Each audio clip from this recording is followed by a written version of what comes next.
Good evening, everybody. Welcome to another episode of Midnight's Edge After Dark. I am, of course, your narrator supreme, Mr. Rob, Robot Shlomo from Shabby Road Studios. With me is Mr. Tom Connors. Domo arigato, Mr. Roboto Shlomo. Thank you. And joining us, as always, is the one, the only, the talented, the lovely Mecha Random 42. Hello. Thank you for letting me be here. Yes, well, you kind of have like a cot in the back now. I was gonna say, I don't think you ever leave. You're just like there, and then you sleep in the back. Yeah, when we open up, she's already here, so we figured might as well let her be part of the show. So yeah. Sneaking backstage. Like remember Kramer, that episode of Seinfeld? I don't actually work here. So he was just hanging out in the office for like a month. Anyway, but anyway, we got a show. What kind of show do we have? We have a show for you. It's a show. I'm not making any promises, but it's a show. So anyway, we're making up for not having a show on Monday. Yeah. So but we also had some pretty sad news today. Oh yeah, Kathleen Kennedy's getting an Oscar. Yeah. Oh, that and Burt Reynolds. Sorry. Trying to be diverse. I just step on the lead there, Tom. Oh, so anyway, all right, yeah, sad news. Burt Reynolds passed away today of a heart attack at age 82. He, let me tell you, there's a guy who is the very definition of the word icon. He really is. Movie star, really yeah. Icon, star, sex symbol, whatever you want. I mean, oh man, you're not going to see another guy like him. Wasn't he the first guy to pose nude in a magazine, or was that just he was in the first Playgirl or something like that, or wasn't it Cosmo? I think he was the most iconic for sure. One of the most iconic. I think there were people who posed, the men who posed nude in magazines before, but that was a big deal though. That was a big deal. It was a first of something. That's what I'm trying to remember. Was it the first major star, or was it Playgirl, Cosmo or something like that? He was in Cosmo, yeah. Actually, yeah, that pose. Recently, when I went to the doctor, he said they want to do an EKG on me. Okay, now lay on your side and put your hand over your head. I said, why don't I just assume the Burt Reynolds pose? Pretty much. Yeah, pretty much. And Tyler Bioshock, Cosmopolitan. Yes. Okay. Yes. Well, they know their target audience. It wasn't even Playgirl. Yeah, I knew it was something or other. Anyway, regardless. Yeah. It was frolicking nudists. No, it's not good. That's one of Hawkeye's. He had 4 movies in theaters at the same time in 1978. Jeez, man. I don't know if any other actor has had that. I don't think so. At least where they're the leading actor, anyway. Not even Seth Rogen. Probably not. I like Seth, but you don't. Yeah. But like I said, the McCluskey trilogy, The Longest Yard. Well, he got his start on television. Oh yeah. I was gonna say, what was his first big TV role? I'm trying to remember here. Let me look it up here. Gunsmoke. He was on that quite a bit. I think that's where he first really got well known. And then, of course, throughout the 70s, he became, like you said, a sex icon for women. Between tons of movies. White Lightning, Deliverance, Gator, Nickelodeon, Smokey and the Bandit, of course, Hooper, and I'm jumping through these two. I'm not even naming them all. I used to love that movie, Hooper. Cannonball Run, of course. Cannonball Run, often frequently paired with like Dom DeLuise. Yes, and Stroker Ace. Then you get into the 80s where he had some good and he had some bad. One that really stands out to me in the 80s as a favorite was Best Little Whorehouse in Texas. Texas has a whorehouse in it. Lord have mercy on our souls. It does. That is actually that's actually based on a true story. The Chicken Ranch, yep. But he was an icon. Random, you of course are close to our age, so you would have been growing up at the time he was an icon. Yeah. Was he one of the men that, at least in your household, that got the women all fluttered and flustered? I don't remember my mom talking about him that much, but he was definitely on everything when I was a kid. I mean, he just from everything from like the Cannonball Run movies and all of those sort of, yeah, absolutely, and even up to like Boogie Nights and even in the 90s into like stuff like Striptease and yeah, absolutely. He was definitely an icon, and he's definitely one of those men that you always hear about, especially if you watch a lot of game shows in the 80s, because he's just kind of always mentioned as this sort of sexy icon. Yeah, for sure. And he moved back into television too in later years, in the late 80s, early 90s. Evening Shade. It was. I think it was a very big show at the time, but I don't think a lot of people remember it. I think when he went into syndication, he was dealing with a lot of issues with divorce and accusations and stuff of abuse. So I think that's kind of why it never kind of caught on in syndication. But it was a pretty good show from what I remember. Yeah. My parents used to watch Evening Shade quite a bit. Tyler Bioshock R. Damn, I could hear myself lisping because my teeth are bothering me again. Tyler Bioshock R had said that I was going to reference the Archer episode "Man from Jupiter Beach." Yeah. Actually, that was just on the other night. That's really good. That was a really good episode. Sharky's Machine. That was another one. Holy shit, he was on an episode of the Golden Girls too. Yeah. And of course, one of my favorite films of his is The Longest Yard, the original. Yes. The Mean Machine. And if I remember, that was one of the. It was just one of those movies I remember seeing as a kid with my dad. Between that, it was either that or Smokey and the Bandit. Would have been one of my first movies of his I seen on TV with my dad. And then, of course, I seen the rest later on. But, I mean, yeah, I remember him being just the biggest star when I was a kid. And yes. It's sad. I mean, it's sad. He lived quite a long time, so... The worst part is he was supposed to have another little comeback. He was like John Travolta. He had tons of comebacks. And he was on his way to another comeback, I guess. He was going to be in the Tarantino movie coming out next year, but he didn't get a chance to film any of his scenes, so... Sadly, he won't be, but he was not just an action star. He was not just dramatic actor. He had great flair for comedy. He could do action. He could do drama. He could do a lot of different. He had great range. He's very underappreciated as an actor. If I'm not saying that he's another Olivier, but like I said, you could put him in a lot of different roles. I think he proved that later on, when he wasn't in the action roles anymore, with one like especially that Random mentioned, like with Striptease.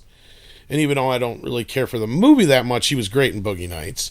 You know what I mean? It was like, he had so many great parts, and I was just skimming through his roles. I mean, the guy's been in I don't know how many movies. Let me look here.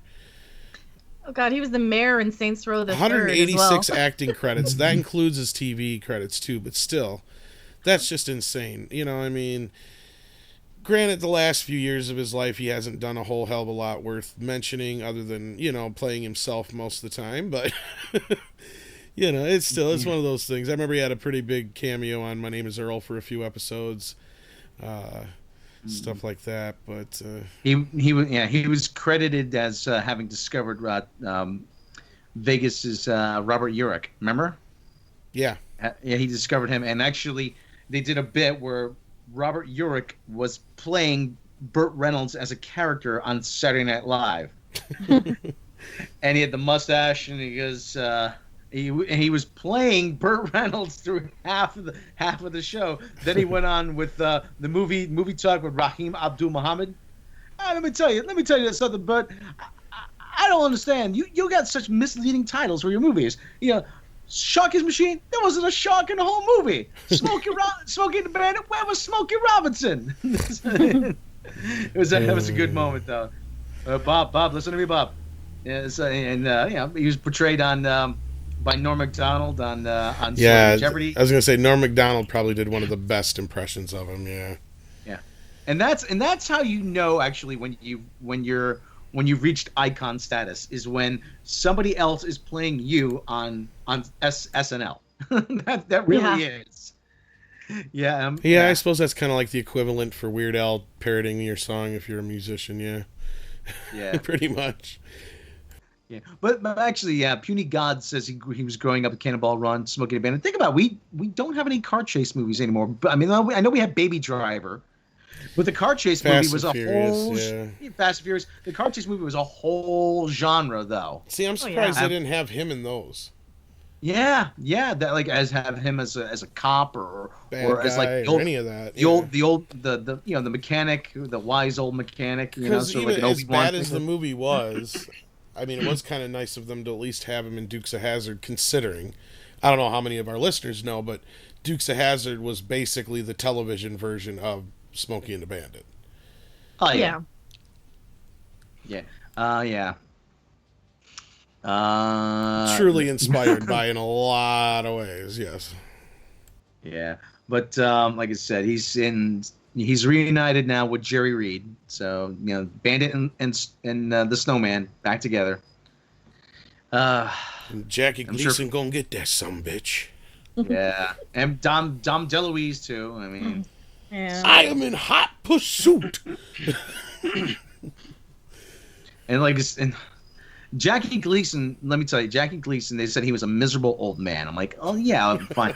But he was Jackie Gleason, come on. He was Jackie Gleason, but he had this thing, actually, where he said, I only look at the script once, and then he would improvise. He would ad-lib everything. He made that movie. Yeah. I surely do apologize to all the friendly folk out there in Radio Land. Now listen here, you tittered.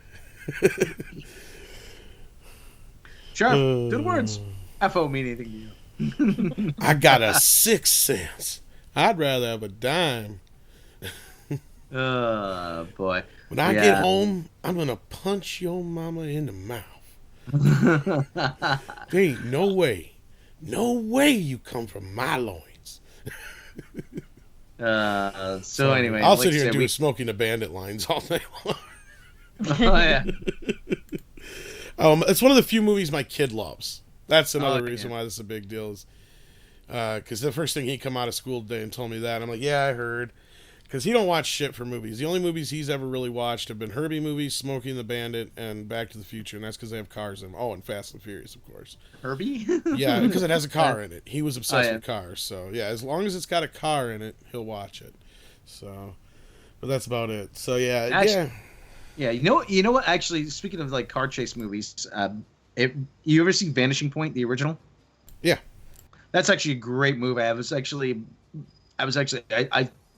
didn't see it, but I somehow came across the trailer again on YouTube. I was like, wow, I remember this, and that's actually another one that's based on a real person, Vanishing Point. But it's like I'm gonna have to rent that at some point again.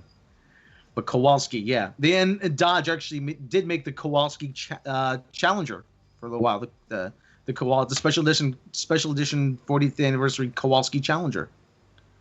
So in white, yeah. Like I said, for years I had my buddy of mine had a replica of the '77 Trans Am. Oh yeah. Honeycomb rim, all that whole thing. Yeah. T-top, yeah. Yep. The only problem with the T-top is that at some point when the frame gets all twisted and turned from just from normal driving, because it doesn't have the roll cage, the inserts to cover might not fit anymore. That's the only problem with the T-top. But anyway, we digress. Hey, it's Car Talk with Tom, Rob, and Random. Hey, how you doing? So I did have a T-top convertible, or no, it wasn't a convertible. It was a T-top Corvette, 1979 for a little while. It had a custom spoiler. It was kind of a cool car. Actually, it was a really cool car. But I can picture you driving that. No, really good. Of course, it was red too. Now, Tyler BioShock, no, you did not imagine Smokey as the Bandit. That is a real thing. When they were going to do a third movie, Burt Reynolds didn't want to be involved. And all they had then basically was Jackie Gleason. So what they did was this insane idea of giving Jackie Gleason split personalities, and he played both Smokey and the Bandit. It tested so poorly, they went back and reshot the movie with, what's-his-face, Jerry Reed. Jerry Reed, yeah. As the Bandit role. And then they gave Burt Reynolds a little cameo. I told you, I'm not the Bandit. So no, you're not mistaken that there is somewhere out there, hopefully in a vault, the actual other version of Smokey and the Bandit 3. So, yeah. I know it's weird, but it's true. Yeah, it's true. Yeah, Ellie drove that car and killed Bill. Okay, well, I only saw I only saw the first Kill Bill, so I mean, but anyway. See, now you'd probably like the second half better. No, the first one didn't want to make me watch the second. The second half is nothing like the first half. Okay. First half is more of an homage to kung fu movies. Second half's more of an homage to spaghetti westerns. Okay. So it's a lot more realistic and gritty. So anyway, we have any final words about Burt Reynolds before we move on to the next story? True icon, lost a little early, but he had a great life, I think, and great career, and Random, ups and downs. But yeah, it's just sad losing anybody who you kind of grow up watching. Yeah, makes you feel old. Yeah. I know he was an actor, but let me tell you, he was a man. And that's all you emaciated hipsters who look like lumberjacks, and you live 100 miles from the nearest tree. Burt Reynolds, that's a man right there. He would never have waited overnight for an iPhone. They called him the Bandit. Yes. So I like that bit in in the Family Guy. Thanks for the ride, bandits. Now go get some of that hot Sally Field tail. You think I'm any happy about it than you are?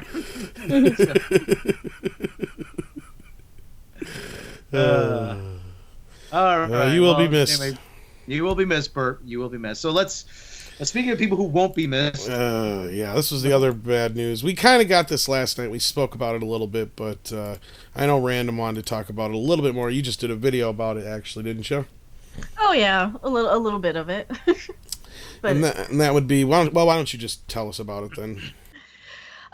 So they're giving Kathleen Kennedy an Oscar for a lifetime achievement or something. I don't remember exactly how it was worded. A lot of times when I read these articles, it just kind of goes in one ear and out the other, so I don't get too angry about it. But yeah, they're giving her this Oscar that the kind of lifetime career whatever, and I don't know what she did though, other than get coffee. Like what exactly was her job? I need to find the article now. to tell Spielberg and Lucas what a great job they were doing. I know. It's like didn't she just like sign checks and that's it? I mean, let's see. It is the Irving G. Thalberg Award from the Academy's Board of Governors, I guess, which is what, the Oscar for what? For being Kathleen Kennedy? It's not the lifetime achievement, but it's Okay, yeah, that's it. It was something like that. It's a shame. It's an honorary. Well, she's won. She's won already, hasn't she? A couple times. I think so. For Schindler's List, for sure. Because that won Best Picture, so she would have been the producer. Okay, yeah, it's the Irving G. Thalberg Award, and it is. I'm reading. You're fine. I can stretch because, well, if it is, I don't like it when somebody who's already won an award gets a Lifetime Achievement Award. I usually like it when they reserve those for people who never did get an Oscar, but they deserve one. Okay, it's the award honors people whose body of work reflects a consistently high quality of motion picture production. Okay, up until the end, yeah. Yeah. Don't get me wrong, I loved Kathleen Kennedy's movies before that, but that's because most of them were Spielberg and Zemeckis movies. Yeah, how much did she do? That was kind of my thought. How much did she actually do on any of these movies? You know, like she's the executive producer. I mean, what can you do around like a George Lucas or a Steven Spielberg type? I mean, what are they going to let you do? What did her job really entail? I mean, she was a producer for Robert Zemeckis. She flew to, they filmed it all on a Hollywood backlot anyway. She showed up every day. All right, good job, guys. All right, good. Okay, craft services. That coffee's ready. Okay, get some donuts. I think her husband was more of a producer than she was anyway. Because if I recall all the interviews and stuff for the making of, he's on the stuff I think more than she is. Yeah, Frank Marshall. Yeah, he's a more producer, and he's doing a lot of. He's still producing a lot of stuff now, but I keep thinking that he's sitting by the pool now, and she's just showing up exasperated every day. He's like, oh God, I can't believe it. The fans are driving me nuts. Oh, honey, he's sitting in a Hawaiian shirt by the pool. Hey, honey, how was work? So. Well, I imagine, like, my theory on this is that they're giving it to her just kind of as part of her golden parachute or something. Yeah, well, here's the thing that's fucked up. ABC has run the Oscars since forever. Yeah, oh yeah, ABC's owned by Disney. Okay, that makes a lot more sense, too. Here we are in September. Yeah. This news comes out. We were also supposed to get some other news this month. So yeah, that she's supposed to be out the door. Like it's been so rumored so many times that she's supposed to be fired in September, and I wonder if she's setting herself up for retirement or semi-retirement. Yeah. Yeah, that's the only thing. Yeah, and even now it's just, like I said, she's gonna exit. This is her way to exit on a high note. Really is to give her a lifetime award. Thank you for everything you've done. Pack up your stuff, get the fuck out. Yeah. Because it seems to me like we haven't heard from her in so long. We haven't heard one word out of her at any of these premieres lately. And I'm just wondering how long it takes them to kind of negotiate an exit package for some of these things. Like, and this is purely speculation. Well, and that's going by what we've heard. And I don't even know if I buy that she's going to be out by September. Even though we reported it, I'm not 100% sure if I buy that. Because I have a feeling she's going to be there through episode 9. And then after that, she'll go. Lokta says, do you think this is an award for destroying a great franchise, or is it a reward for resigning? It's probably the last thing that she's going to be. Well, we got to be fair. Up till the Star Wars film, she has produced, I mean, almost all the movies she's made, I guarantee most of our audience have seen. Yeah. Not all of them, but most of them, I'm sure. And like I said, I'm sure she's won some Oscars already. Yeah, I mean, like I said, think about Jurassic Park, Back to the Future. I mean, you think about her body of work, but again, like I said, what did she really have to do? I'm not diminishing her accomplishments, but that's just at the same time, like, how hard. Yeah, if you're Orson Welles' assistant, you're not doing much. If you're Einstein's assistant, you're not helping out that much. You know what I mean? What about all the poor, like, grips or lighting guys or craft service people who also worked on every one of those movies? Where are their awards? Well, she was nominated for a lot of Oscars for Best Producer for Lincoln, War Horse. I almost said War Horror. The Curious Case of Brad Pitt. I'll see a movie called War Horror. Yeah. Seabiscuit, The Sixth Sense. She produced The Sixth Sense, really? Oh. Well, The Color Purple, E.T., Eddie Torres, The Extra. So she didn't produce Schindler's List? Because that was one of the only movies that Spielberg won Best Picture for. Let me see. And the reason I say that is because that's actually the award that the producer wins, usually. Yeah, I think she did. Let me see. Stretch. Well, if it doesn't say that she won in there, then she didn't. Yeah, I'm not seeing anywhere that says she has won anything. And if that's the case, if she has never won an Oscar, then yes, she does technically deserve one. She was executive producer on Schindler's List. Okay, that's probably why then. And executive producer on The Flintstones. That's because it was produced by Amblin. Wilma! She was producer. She was producer on Bridges of Madison County, Indie in the Cupboard, executive producer on Balto. That's a winner. Actually, it's not a bad movie. It's a pretty good movie. I don't think it did very well though. She's producer on Alive. You ever see that movie? I know what it is. Alive, it's where the soccer team eats themselves. Yeah. She was. Yeah. I mean, what is this? Okay. Who directed that? Let me see. Who directed? Frank Marshall. Actually, her husband, Frank Marshall, directed it. What could you possibly? Frank, I don't think they look hungry enough. Did Frank Marshall direct Congo too? Probably. Let me I see. think so.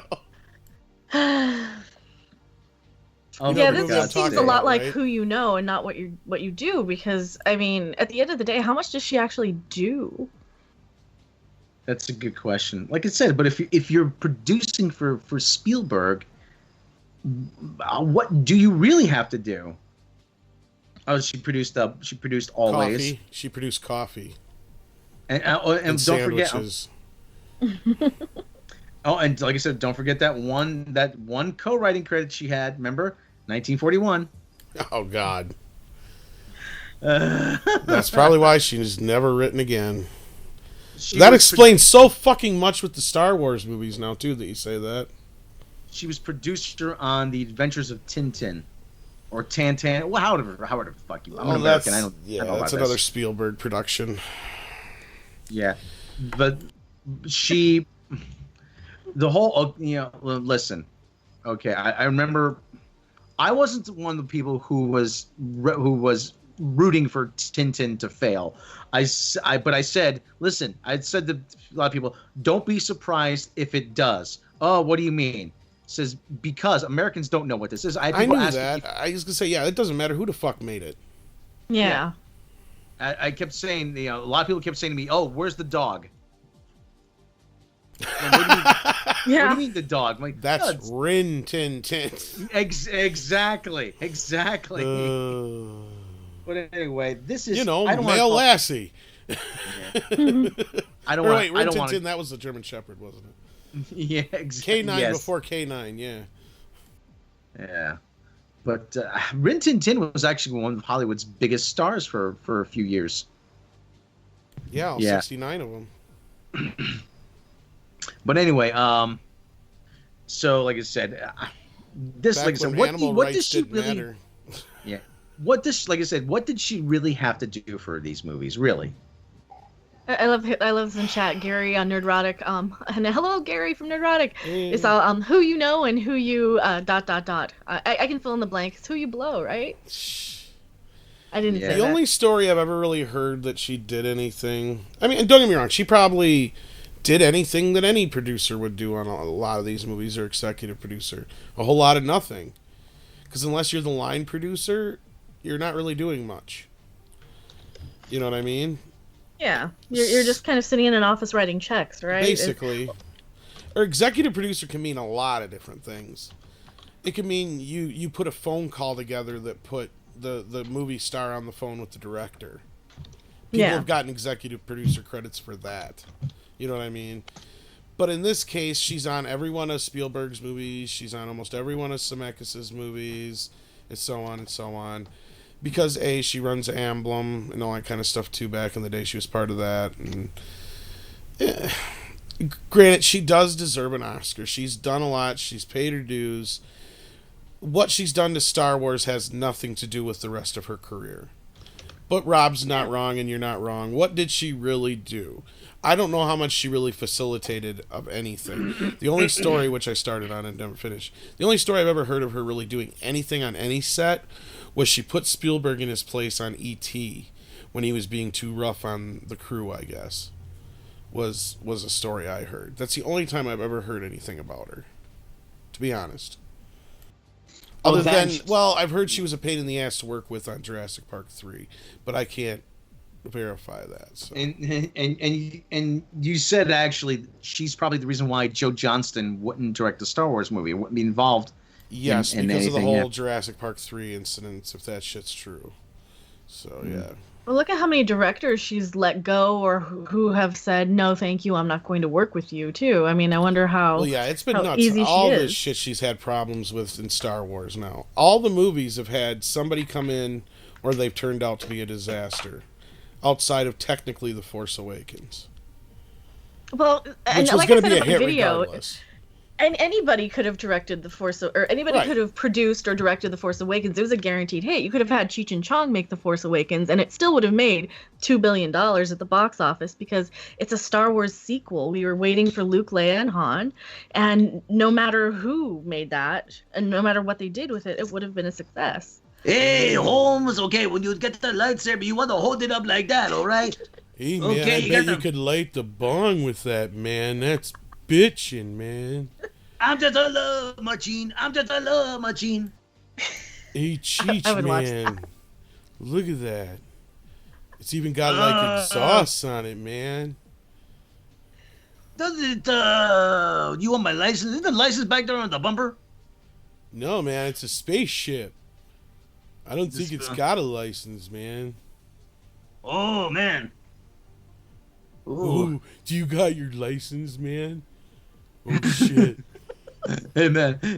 I ain't no shit like that before, man. Why are you driving a spaceship without your license, man? That's bad.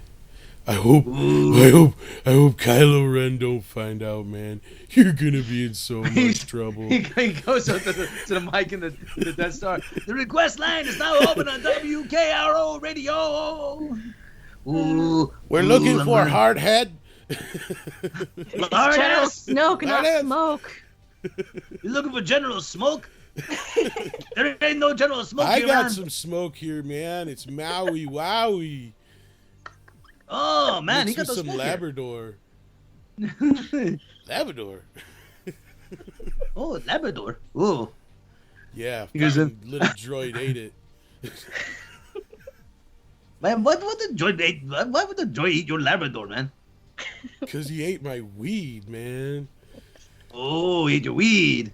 Yeah. So I had to follow him around till he pooped out my dog, man. And then I had to wait for my dog to poop the weed out. Oh, man, that's some heavy shit. Yeah, man. Yeah, man. Ooh, I just hope I don't get fired, man, because I don't want to move back in with my folks, man. They're real assholes, man. Hey, man, what? I met your old man. Your old man's a cool dude.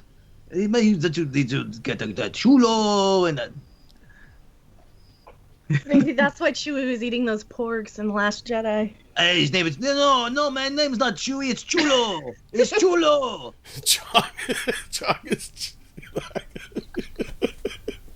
That guy Han Solo. He was the first illegal alien, man. Han Solo and his buddy Chulo. Man, except his dice are much bigger, man. Hey, man, why do you think they are in Mos Eisley, man? It's all desert. That's like Mexico. Mos Eisley in Mexico. Don't you see all the desert? That's why they hired Han Solo. They're looking for a guy to bring him across the border. Now they're requesting in chat that they want to see the movie, so now we have to make it. Ooh, yeah. Ooh, first I'm gonna take off Princess Leia. First I'm gonna take off your blouse. Yeah. Then I'm gonna take off your bra. Alexander Wilson. I didn't know your name was Alex, man. That worked perfectly. If y'all wanted CBS to lose money, look no further than Les Moonves. CBS is working on his exit. We'll have to pay him $200 million for his severance package.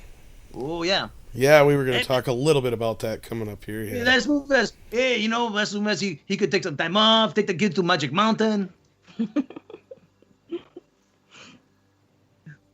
She's like, fuck me, Alex. Yeah, man, I didn't know your name was Alex, man. All right. Okay, let's talk a little bit about Les Moonves. Oh, please, let's not. Oh, whatever. What do we got left to cover? No, that's it. We got Les Moonves news. So yeah, Les, they're negotiating Les's exit package. So it looks like Les is out the door. Does he get an Oscar too? Yeah, right. Honorary Emmy. Dan Thrax 24 says Up in Snoke was funny. Yes. Up in Snoke. It's like that's where my money goes. Up in Snoke. I was a Jedi once, man. Oh, you were a Jedi? Yeah, but then I forgot how to use the Force, man. How could you forget to use the Force, man? You waved your arm like that. Man, maybe you need some mushrooms, man. Magic mushrooms. Yeah. My doctor says, I did too many pills, man. And hey, man. Hey man, take a smoke, take a hit of this, man. Maybe the force will come back. Start to feel you. Feel the force, man. What's it called, man? Skywalker OG. It's called Fussy Pussy. I'm feeling kind of fuzzy. Okay, let's get on the Les Moonves story. Me and my old lady, we like to get outside. Sometimes people space us out, then we go to the 7-Eleven and get some beef jerky.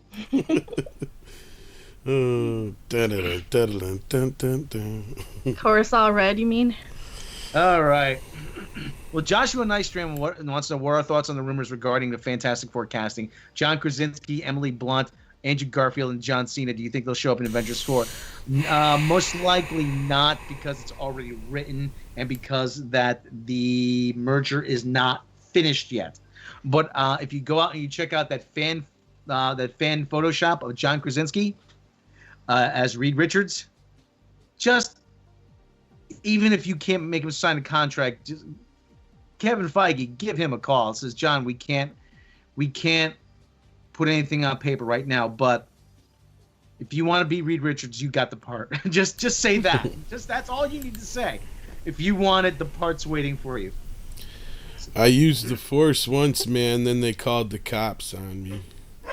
Oh, what did they call the? Oh, they called the police dog too. Yeah. The police. They said, "Me too, man. Me too." Oh, you're part of the Me Too movement. Yeah, man, the Me Too movement. Yeah, don't use the Force, man. Man, if I had the Force, man, I'd use it to take off Reynolds' bra. That would be hot. That's sexual harassment, man.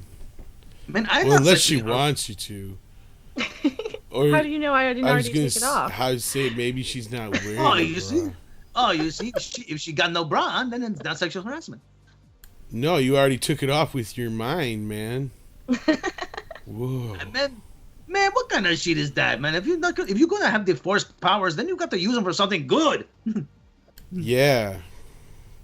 Like going and get me some more weed, man. Let's go. Oh man, can the Force make the weed grow faster? I don't know. Let's find out, man. Hey, anybody here from Garfield High? Woo, yeah. All right, let's get on that Les Moonves news. All right, the Les Moonves. We're gonna have Les Moonves. I was trying to transition there with the whole Force thing, but yeah. So yeah, evidently you can force yourself upon women and walk away with millions, huh? Yes, you can, because Les Moonves, he's gonna get a nice severance package. Yes. Oh no. Now Les Moonves sounds like Tom Rothman. I'm drifting into Tom Rothman now. Oh my wait. I don't have a Les Moonves voice. So. I can picture Les Moonves as a dumb basketball coach. It's like him blowing whistles. Sweet. All right, fellas, bring it in. All right. Why don't you go down on home movies? Yeah. McGurk. All right, Kurtzman, I need you to post up Star Trek Discovery in the corner. You get the ball, you put some moves on, and you go up strong to the hoop. You need to do the Star Wars Discovery, Star Trek. Yeah, that's what I said. Star Wars Discovery. Go get to it. Well, anyway, get right on that Star Wars Discovery now. Is that one of ours? Yeah, that's one of ours. It's got the Wookiee in it, right? Yeah. That's the short thing, right? What? It looks like a teddy bear. What's his name? I love that R2-3PO. The R2-3PO, yeah. That's the guy with the white face, right? Yeah. And the pointy ears. Tyler BioShock actually makes a good point. Can we still get Harrison Ford for that? If it weren't for Les Moonves, our recent video wouldn't have broken 1 million. So that's so at least. It did. At least that. Be thankful for something, but I won the bet. But anyway, Les Moonves, they're negotiating, like I said, an exit package for him. It just goes to show you that you can reward failure in Hollywood. Really, failure. It's the new American way. You reward failure. You destroy your company, or you screw up people, give you money to go away. Well, that's corporate America, period, though. I mean, how many of these people get golden parachutes after, thousands of employees are laid off, bankrupt, lose their houses? I mean, that's pretty much the American way right now. Sadly. Ain't it? Yeah. So, let me find some copies. Stretch, I'll find some copies. Yeah. I don't know. I just can't believe they just didn't. Well, how much are they aware of, too? I mean, well, it's like he didn't even really deny the accusations. No. He basically used the excuse, well, I didn't know I couldn't do that, Really? You didn't know? He didn't say that specifically, but he really, might as well have. You didn't know. Well, now you know, buddy. Move along. So I can just walk into his house and steal all of his belongings and have my way with his wife or something if I want to? He didn't say that. I gotta specify. He didn't say it specifically, but he was like, I thought it was mutual. I was just hitting on them, and I took no whenever, blah, blah, blah, blah, blah. But let's just ignore the fact that you're a married man while you're doing this, and you're the head of a company doing this. 2 employees, mind you. That's supposed to be okay. Les Moonves is probably one of the old, one of the guys, Mad Men, it's like, hey, Toots, pretty much. The less Moonves, the better. That's what I say. But okay, let me just read this over from Reuters. Okay, media company CBS Corporation's board is in talks with Chief Executive Officer Les Moonves to negotiate his exit. A source familiar with the matter has said on Thursday. These discussions are occurring as the company and its controlling shareholders, Sherry Redstone and National Amusements Incorporated, are also hammering out a settlement to a legal dispute over the control of CBS. The two sides would agree to a 2-year standstill on any discussions of a CBS-Viacom Incorporated merger as a part of the settlement. Sources close to the talks told Reuters. The board has offered roughly $100 million exit package, CNBC reported earlier on Thursday, citing people familiar with the negotiations. The number could not be independently verified. A New Yorker report in late June featured claims against Moonves from 6 women spanning different time periods over 2 decades, from 1985 to 2006. The allegations included sexual assault and unwanted advances. The board has asked for autonomy from its controlling shareholder, the Wall Street Journal reported on Thursday. If granted, CBS could be free to pursue a sale. CBS's shares rose more than 3%. Moonves will be replaced by Chief Operating Officer Joe Ianniello as interim CEO, CNBC reported. Long viewed as a successor to Moonves, Ianniello was instrumental in CBS's success following the split from Viacom in 2006. He has overseen the company's transformation from traditional TV and radio broadcaster to a supplier of shows to digital platforms and the launch of its own streaming service. So basically, they're putting in a guy who's even more into doing this. Oh, God. Well, that's going to work out well for them. Well, this gives them a 2-year breathing period. Is what it does.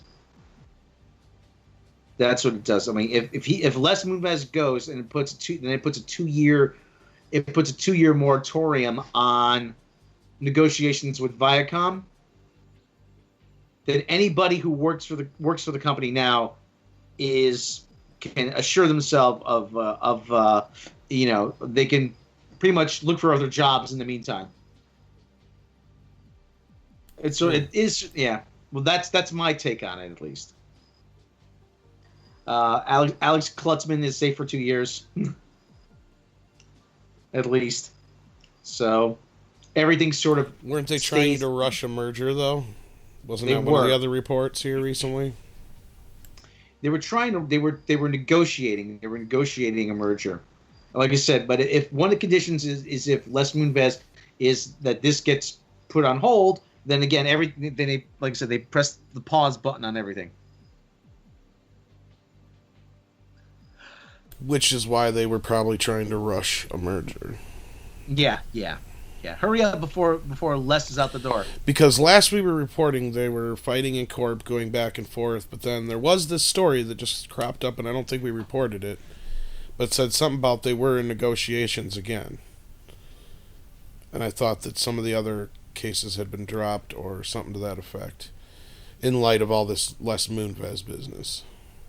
But I don't know. I know we cover it, but I'm even lost in the Moonves turns drama anymore. Now we need the fucking soap opera music. Yeah. We need music. It's there's really not much more. I mean, that we can. And Gary from Nerdrotic said doesn't help Star Trek. No, it doesn't. Like I said, if they try to push the pause button, then everything stays as is. Well, and there's no guarantee even if they didn't. We don't know. This guy, Ian Yellow, he might not be even a fan of Star Trek. He might want changes. You never know. So we don't know. We don't know his corporate philosophy. Yeah. We don't know how hands-on he is. But if he's all for this digital shit, if that's what his job is, then he's probably going to push for more of it. So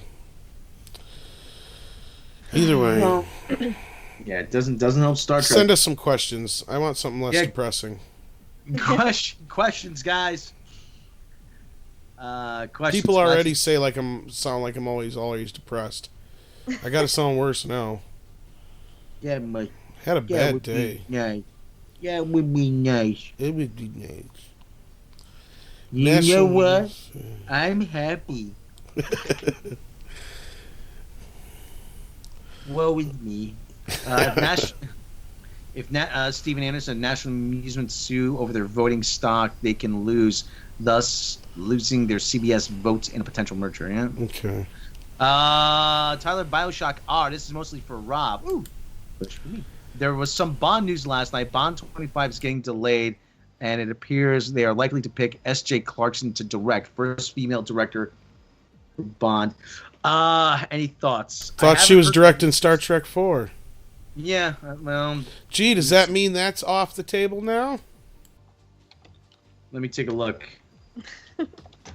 Yeah. She ain't gonna have time to direct balls. Daniel Craig signs up to new film confirming Bond delay. Daily Mail, Bond delayed after Daniel Craig up for murder mystery. James Bond release date, will Daniel Craig shoot with Rian Johnson? Delay. Oh, wow.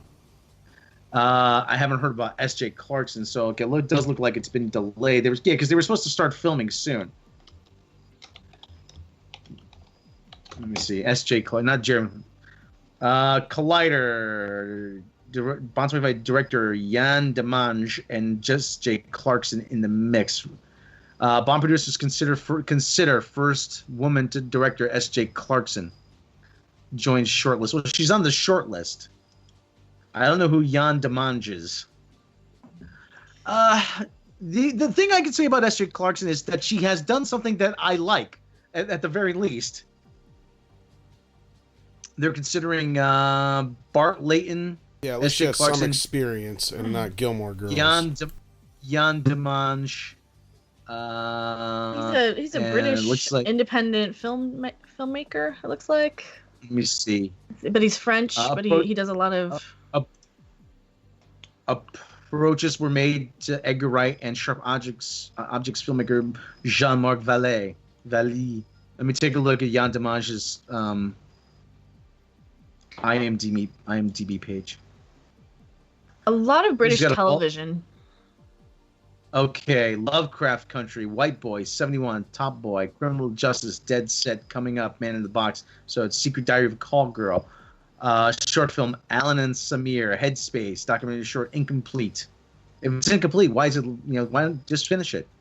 Yeah. It's incomplete. Oh, that's the name, Incomplete. 2 producer credits, Lovecraft Country, Top Boy, a lot of British television. Writer, Alan and Samir, Incomplete. Well, okay, you know what? You got to get... I would like to see someone with a little bit more experience here.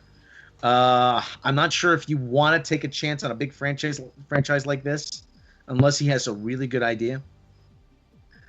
And like I said, at least S.J. Clarkson does have some... I am familiar. She did Life on Mars. She did the...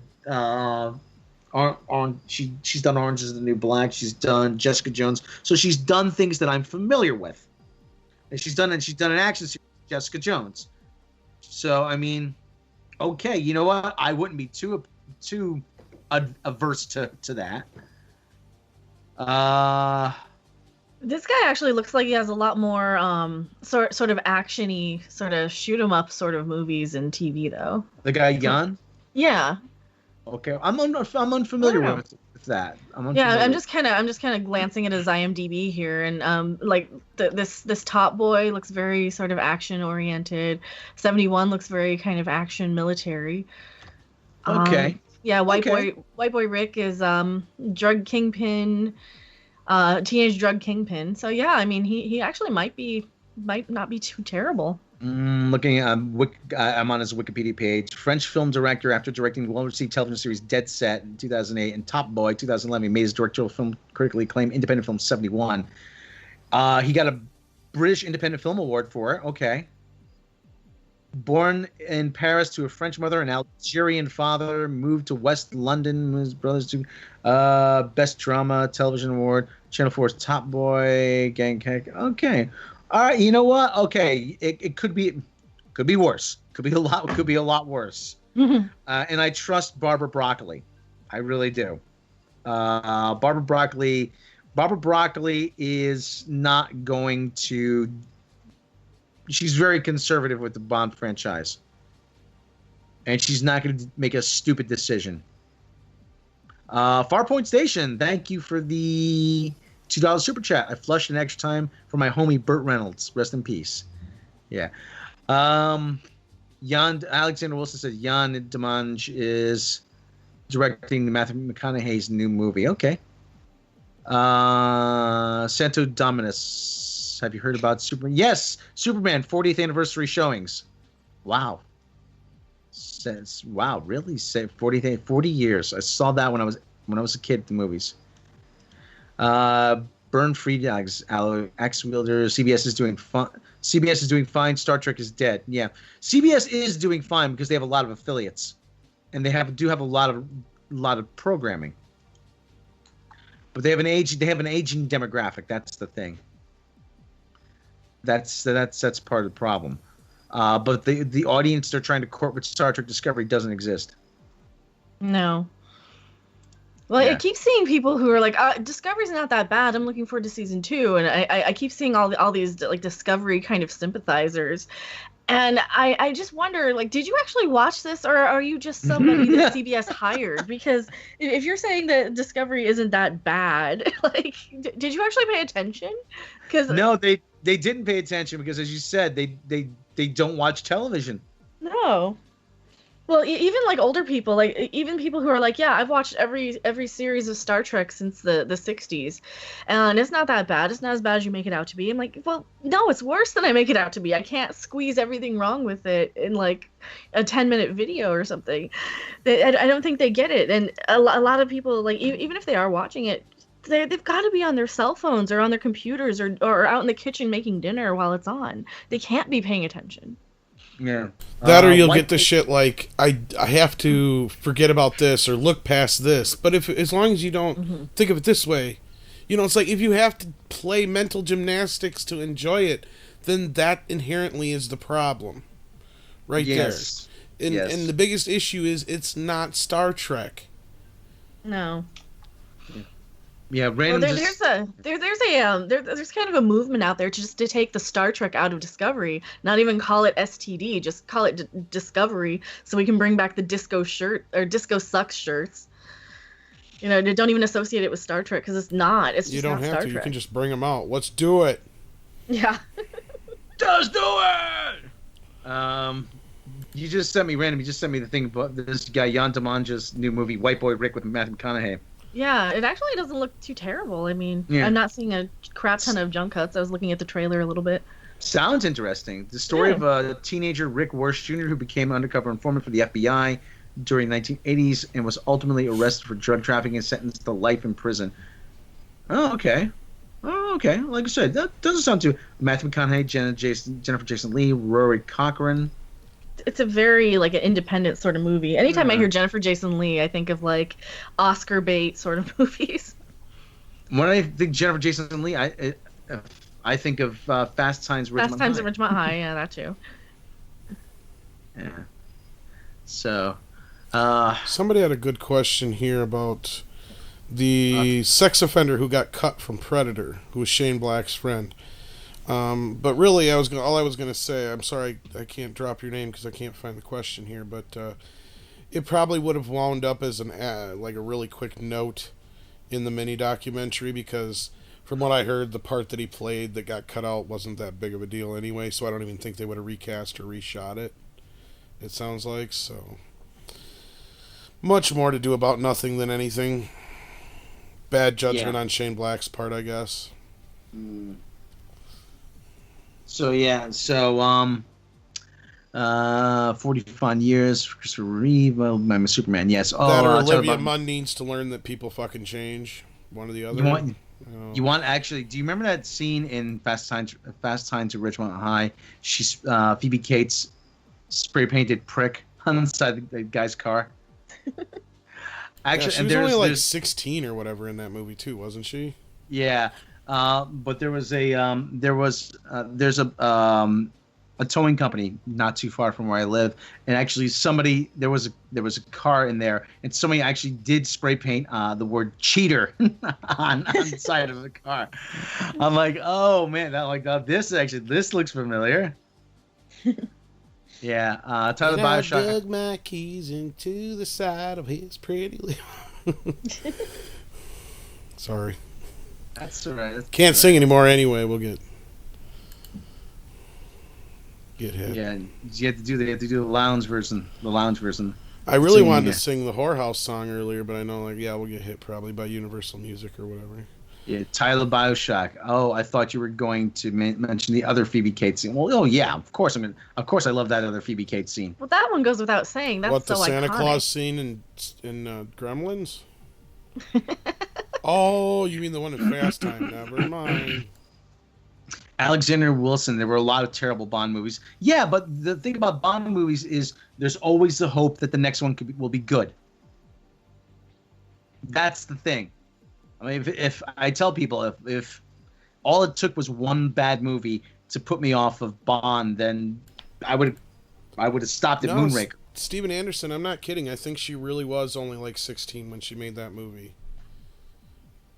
That would have been no. They had to be over 18. Jennifer Jason Leigh? No, I think she wasn't.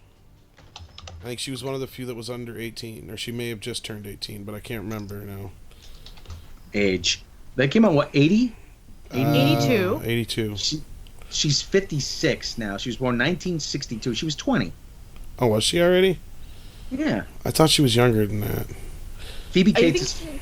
I think you're thinking of the girl in American Beauty who is underage. Maybe. Isn't that Mina Suvari? But no, that's not what I'm thinking of either. I might be thinking of What's-Her-Face in Labyrinth, though, because I know she was only like 16. Jennifer, what's her name?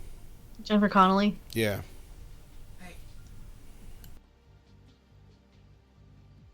Oh, we taking food orders? Yep, 20. Yeah. Okay, more questions, guys. Come on, more questions. Or you're gonna have to make me watch the news. I could have swore, but yeah, maybe it was somebody else. Actually, tonight's opening night for the NFL season. Let me check. I'm gonna check in. Let's see how that's going. Yes, it is. Falcons are playing the Eagles. And we have 0-0. Just kicked off, actually. 14-47 in the first quarter. And we all lose. Yes. Hey, Santo Dominus, hey, what's with all the Idris Elba for James Bond articles that are popping all over the place? Oh, Jesus. Not again, because people have a lot of fucking time on their hands, part of my language. It's just a meme. It's a meme, yeah. Meme. Idris Elba is the go-to guy for people to go for everything.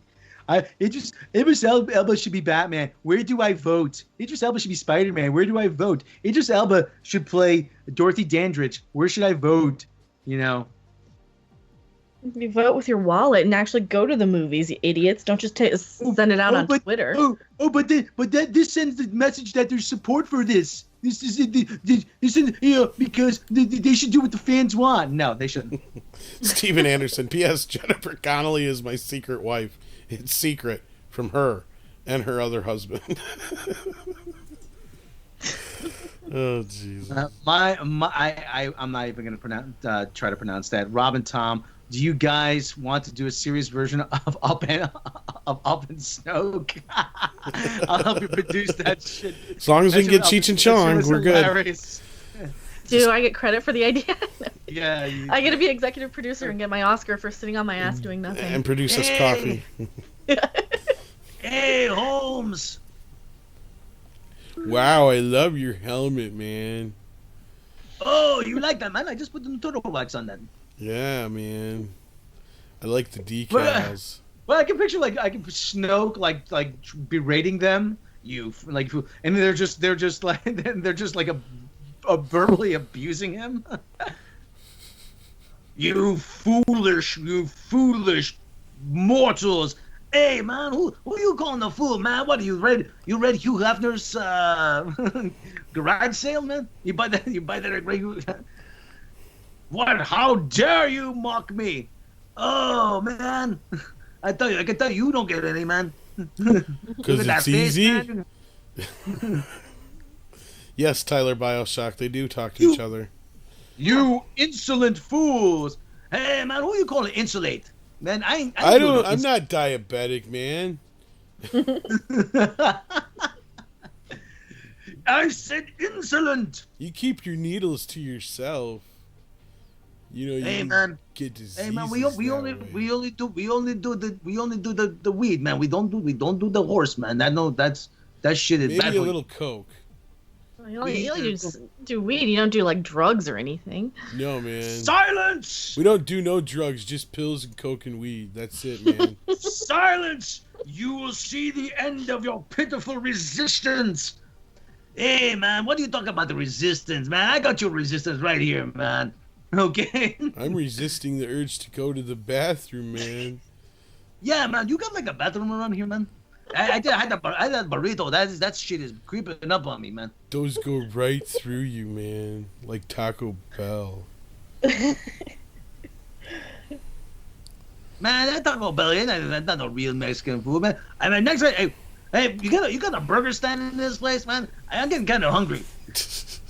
Yeah, Kentucky Fried Porgs. Enough. He knocks on the door. You will feel my rat. Man, I don't like the guys, okay, man. I ain't gonna feel your rat or nothing, okay, man. What is it, man? It's Kylo Ren. Who? Kylo Ren. Kylo Ren's not here, man. Yeah, Kylo Ren's not here, man. We're talking to Snoke, man.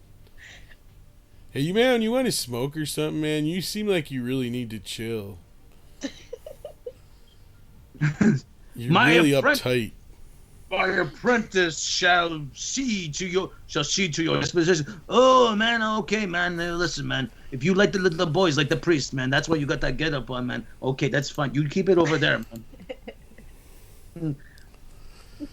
How dare you suggest such a thing, man? You're the one who said you like the boys, man. I don't judge, you know. Does your apprentice wear one of those little hats like Mickey Mouse? I like that when he makes the brooms dance, man. If you watch that on LSD, it's in 3D, man. Burn Fried Axe Wielder says, Kylo Ren doesn't have a manly voice. Your parents are nobody. I sold you for drinking money. No, you're still holding on. He sounds like a dude who's taken too many steroids. Like who had a high voice to begin with. No, you're still holding on. He's like, Kylo Ren is like, wasn't he? He was on Girls, right? Yeah. Yeah. Did he used to have to bang yeah. Oh God! I feel so bad for that guy. Now. He was a Marine though. I got crabs. He was a Marine. He was a Marine though. He's like, if I can make it through Parasailing basic training, I can make it through this. So I'm a Marine. I'm like, ooh. And then he's just like so demoralized after having, I had sex with Lena Dunham. He's hey man, you had sex with that chick that looks like a guy. Lena Dunham. you done him all right. So like I said, man, Lena Dunham, and now he's got crabs, man.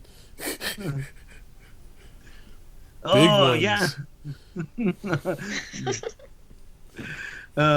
Cheech and Chong should team up with Jay and Silent Bob in a film together. Oh God. Yo, man, I just thought you should know this, man. I'm your father, man.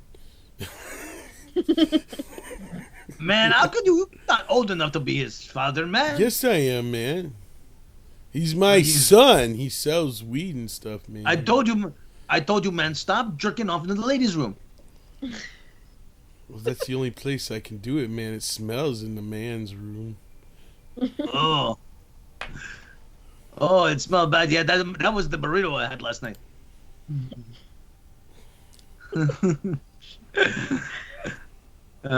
And Mary Ashby, he looked nasty in Girls. I think I keep saying nasty anyway. I don't know why women think he's so attractive. He's got that fucked up face and a crooked nose and.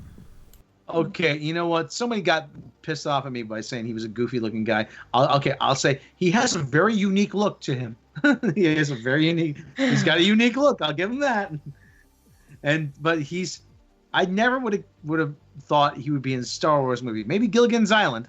Well, that's why they gave him a mask, and then what do? They take the goddamn mask off of him. Like, don't take the mask off if you're that ugly. Slithering Peanut says, "Y'all are horrible people. I love you. Thank you." Thank you.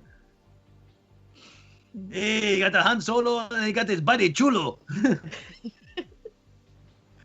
Midnight Touch After Dark. You know what else is Marine Pat Tillman?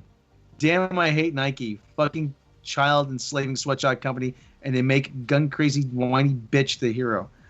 Pat. Pat, I don't think you should exploit someone who's not here. Someone who's obviously Pat Tillman. If Pat Tillman's family said okay, fine, then that's one thing. But I don't think you should be using his image to sell sneakers. But anyways, that's above my pay grade. But I was thinking about Kylo Ren. Yeah, the SNL Undercover Boss parody was great. Yeah. But I think the whole thing about Adam Driver is that a lot of women think he's attractive because he did Lena Dunham in Girls. And it's just like... Oh, they think they can get him? Probably. Because she's not a looker herself or anything. Plus, she's kind of crazy. She's kind of Looney Tunes, isn't she? Yes, like, very. Didn't her college go after, like... She was one of the people who went after, like, the NYU cafeteria for culturally appropriating Japanese cuisine by selling inauthentic sushi or some dumb shit like that. Oh God, I don't want. She's one of those. Oh, she is. Rich bitch. Sorry, I get in a mood with these people who are worth more than I will ever see in my lifetime, who have the nerve to bitch about anything ever. Like, seriously, count your millions. Go away. I don't want to hear from you. Don't bitch about anything. Don't fuck up anybody's enjoyment. Just go crawl the rock. Man. Mary Ashmead, he's not good looking. I don't know why girls like him either, but at least he looked a little better in Star Wars. Yeah. Like I said, he's not a very handsome guy to begin with. But I think it's the thing about first of all he's famous. Second, again, he did Lena Dunham in Girls. So I think it's sort of that he's attainable. Like there's a young lady I know who absolutely gorgeous, and another female friend of mine said, "Oh yeah, she's been single for a long time. Why don't you ask her out?" And I said, I just admitted, listen, she's way out of my league. Oh, but no, you don't understand. She's like majors. I'm like maybe like AA. So that's my pay grade right there. And so, I think there is this thing to where he's attainable. That's why they like him. We had a question actually. Hold on. Brandon Heaton, what are your thoughts about Netflix's next gen releases tomorrow? Tomorrow trailer looks interesting. I don't know anything about it. Do you guys know anything about next gen tomorrow? No, I don't know anything about it. I don't know. Got a question. Oh, Tyler BioShock. Well, we'll look in. Well, let's. we'll find out something about that. I got a question for Rob and Tom and Random. Thoughts on digitally reconstructing actors? I'm fine with Peter Cushing in Rogue One, but Audrey Hepburn brought back to sell chocolate is too far. Yeah, I'm not crazy. They had Fred Astaire selling vacuums and. Yeah.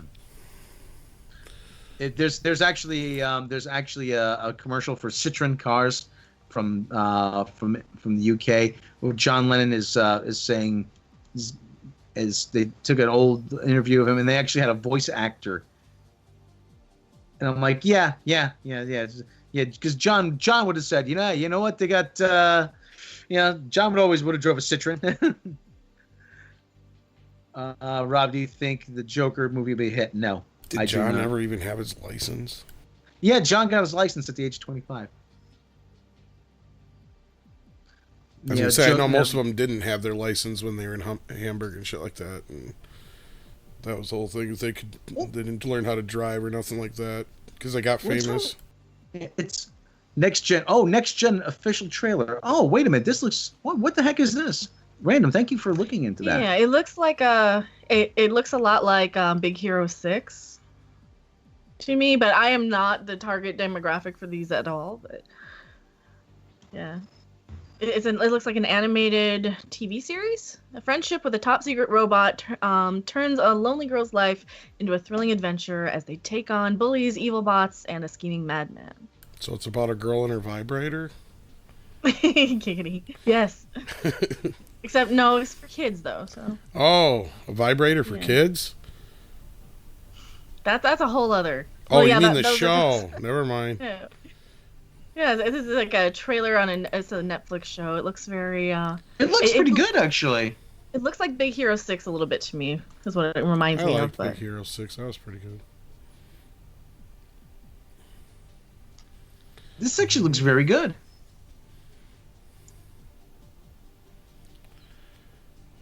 Iron Fist season 2 tomorrow. What is it? I don't have Netflix, man. I gotta get Netflix. I gotta get I'm broke. Oh, it's a film. I thought it was a TV show. It looks like it's a movie, and it comes out tomorrow. I like that Netflix is taking chances on a lot of stuff.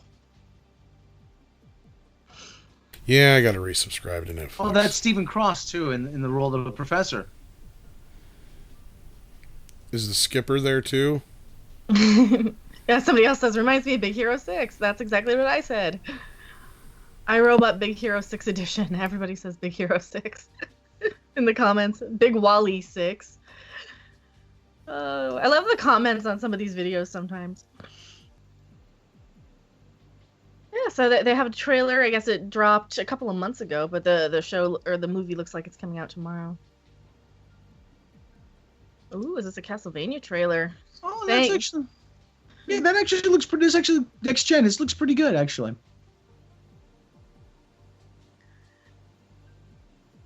See, now this is what happens. You have us like watching trailers live, so we have a lot of dead air for you guys. I'm sorry. Yeah. Now okay.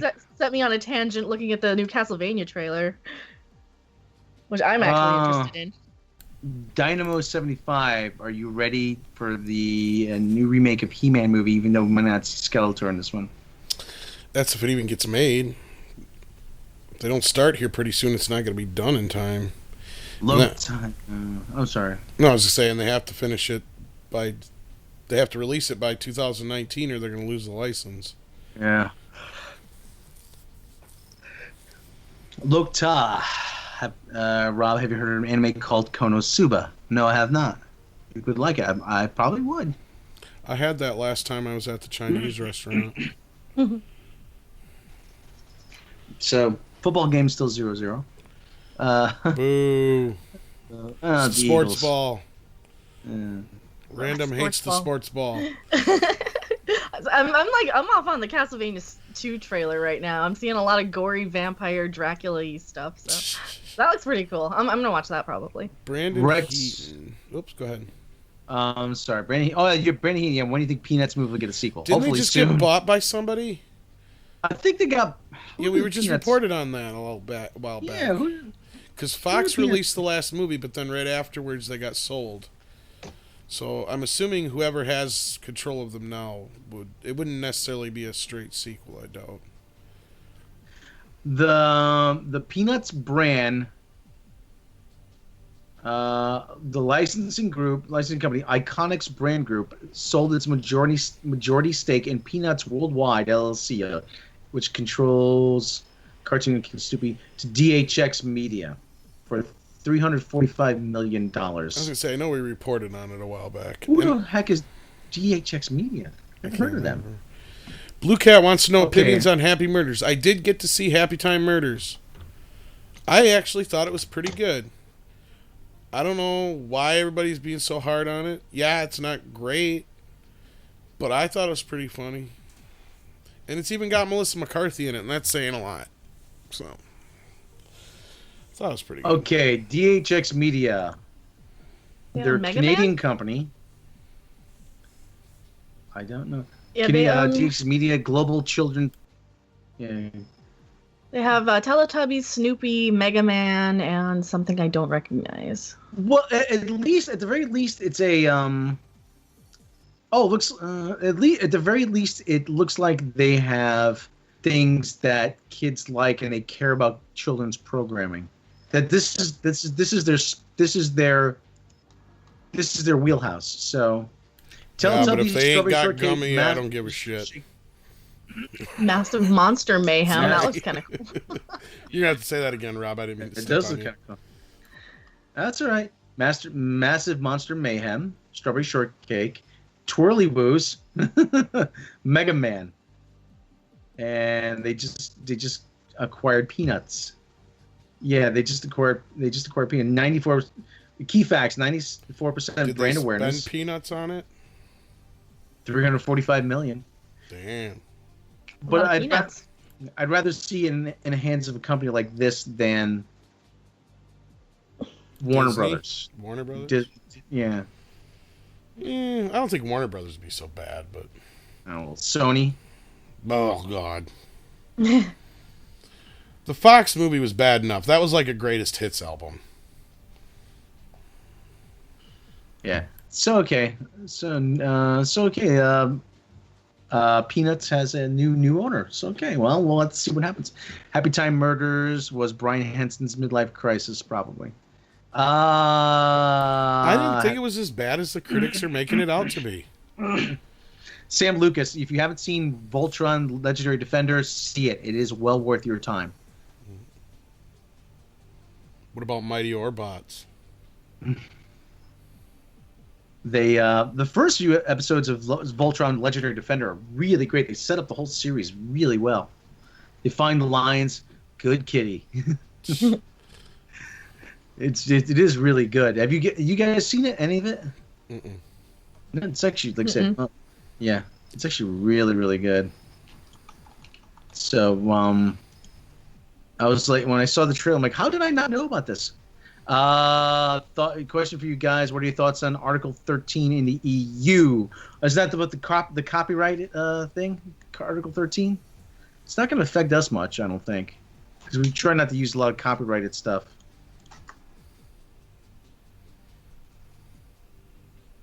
So, but I don't know. Well, I don't really have that huge of an opinion. Mm. Yeah. Do you think Bumblebee will stand alone Optimus Prime movie and Travis Knight could return for it, even though Michael Bay likes his explosions and boobs? Explosions. I don't know. I think Bumblebee is going to do okay. What's going to be funny is Bumblebee might do better than the last Transformer movie. Jess Reed, thank you for the $2. Love Mead, MR42, and ODVD. Sounds like a badass group. Sorry, I have to go to bed. Aww. Aww.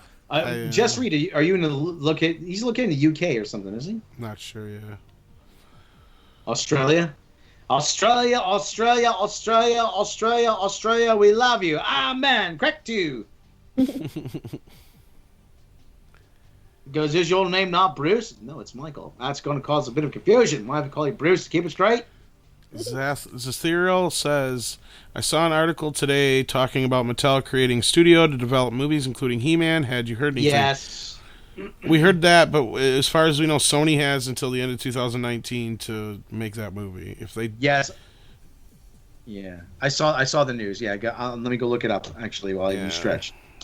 So basically, as far as we know, unless they've basically said no, there's no way we're going to make it, then maybe Mattel has decided to start their own production. It's better off getting the fuck away from Sony. So, yeah. Prince Caspian says, Happy Time Murders was disappointing because it wasn't like its concept art when Lionsgate had it. It's one of those movies that were in development hell for too long. Yeah, we talked about that it had been in development hell for years and years and years and years. Yeah, it probably wasn't as good as it could have been. It probably would have been a lot more edgier years ago, too, I bet. But, I mean, I don't think it's nearly as bad as what a lot of people are making it out to be. But, yeah, do you got that article then there, Rob? Or? Yeah, from the Hollywood Reporter. Dallas Buyers Club producer will develop movies based on toy manufacturers' properties. Robbie Brenner has been named to head Mattel Films, a new division of the toy manufacturer that will develop and produce movies based on the company's brands. The company's chairman, CEO Yanan Kreese, said Thursday. Brenner, who received the Best Picture Oscar nomination for Dallas Buyers Club, will have the title of executive producer and will report to Kreese. Over the years, Mattel has worked with various studios to develop films based on its properties. Mattel and Sony have been developing a live-action Barbie movie set to star Anne Hathaway for 2020 release. Wrong. It was set to star Amy Schumer. No. No, yeah, she dropped out. Oh, good. Remember, she dropped out? Yeah. They got Anne Hathaway. That was the last of it we heard, wasn't it? Yeah. Okay. So, but according, yeah, that's right. Yeah, because of course Margot Robbie is not doing anything. Yeah. But according to Mattel, that option has lapsed and the project is not moving forward. Other studio options on the toy maker's titles have also expired, leaving Mattel free to develop such properties as Hot Wheels, American Girl, Fisher-Price, and Thomas and Friends itself. Mattel Films then plans to find studio partners to produce the movies. Robbie Brenner. So it didn't say anything about He-Man. No, it's, like I said, they still got the option on that. So Robbie Brenner, what has she done else? She's done 3 years, Night Clerk, Escape Plan, Burden, Tribes of Palos, Various, Space Between Us, Disappointments Room, The Best of Me, Earth to Echo, Out of the Furnace, Dallas Buyers Club. That's probably the biggest thing she's done. You didn't hear this from me at Blue Cat 42, but you might be able to find that on YouTube. That's all I'm going to say. What? That's all I could say. She asked about a movie. I'm not going to say the title because then they might make a connection to me. Oh. Has nothing to do with me, but yeah, you didn't hear from me. I don't want to gossip. No, she asked if she could stream Meet the Feebles anywhere. Isn't it public domain though? Because I know Bad Taste is, and I have it in like one of those 50 packs. But that I don't know, but there is a full version on YouTube from a DVD rip. That's all I know. Mm. Debbie Does Dallas. Meet the Feebles. No, Debbie Does Dallas is Pornhub or RedTube. Insatiables. That's bullshit. I doubt they have any of the classics on there. At least the good ones, anyway. Then again, I don't know. I don't know. You can find them sometimes. Yeah, I just searched Meet the Feebles and it came up Meet the Freebies. Oh yeah, it's right here. Meet the Feebles. Yeah, okay, there we go. Okay. That was easy. It's a twisted fucking movie. That was freaking easy. Mom, make it a little hotter, why don't you? Okay. That's usually what I do anytime I want to watch a movie. I just check around first on YouTube, but yeah, so, and then I go buy it for legal reasons. Mm-hmm. Okay, more questions, guys. What about Batman versus Predator? That's not happening. Warner Brothers and now Fox. Disney, yeah. Does the Predator get monkey ears? Or Mickey ears, I meant. Batman versus Barbie. They actually, like I said, they want to do Barbie versus He-Man. They both got cool cars. We need a Wheeled Warriors movie. Jason the Wheeled Warriors, yeah. Okay, solid actions. Did you know, did you know Dominic Monaghan is currently in a TV series called Bite Club in Australia? No. I don't get to see a lot of Australian television, actually. Thanks for the heads up, though. Steven Anderson, Batman vs. Predator is a great comic, and its sequel will stay away from Batman vs. Aliens. There was a Batman and Judge Dredd crossover. I know that. That was pretty good. Judge Anderson went to go probe Batman's mind, and she was just like... probe. But anyway, she did a mind scan of Batman. She was like, it's dark in there.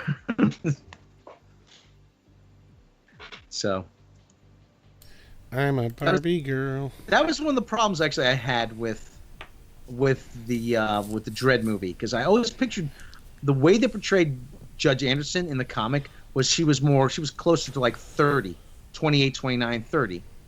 And she's like 19, 18, 19 or whatever it is in the movie. I am the law. I am the law. You better up, because I don't know.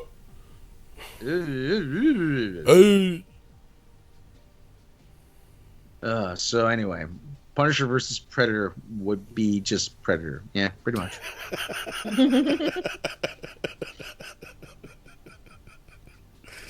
Who's hunting who? There's your tagline. Yeah, Punisher versus Predator. Who's hunting who? Who's hunting who? Gonna have AC/DC do the soundtrack. Yeah. I just picked up my phone, but my Dave called me. I'm like, oh, great. Brian Johnson is actually a little old lady now. Instead of just sounding like one. He's living in Florida. He's happy. He's living in Florida. He's got that Bentley Mark IV to drive. I bet you he sings everything, too, when he gets up in the morning. I gotta take a pee. Where's my walker? What's the weather out like outside? I'll ask my maid. Hey, maid, what's the weather outside like? I want more coffee. I like it black. I want my coffee back in black. Well, can't he even like hit those notes anymore? Isn't that part of why you're tired? Because he can't he can't even sing anymore. He's just torn up his vocal cords. Half the band's dead anyway now, so. Yeah. I had somebody ask me, what happened to Axl Rose? I said, who cares? So I think about someone who can't hit those notes anymore. He ate Izzy Stradlin. They got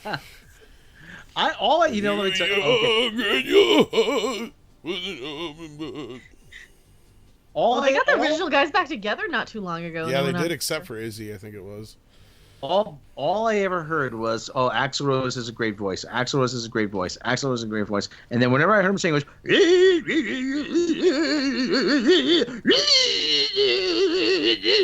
I'm like, "That's a great voice. That's a great voice." No, he did literally turn into Cartman now. Yeah. He comes out on stage. Hey, we're Guns Brothers, and we're gonna do some songs. Welcome to the jungle. We got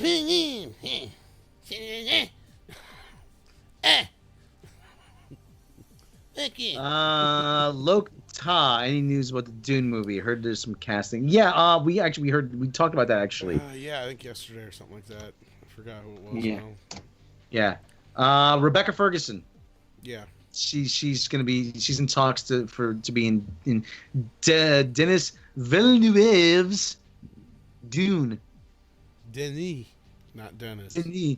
Denis Whatever. Villeneuve. He's not listening. He ain't listening. He's like my kid. He ain't listening.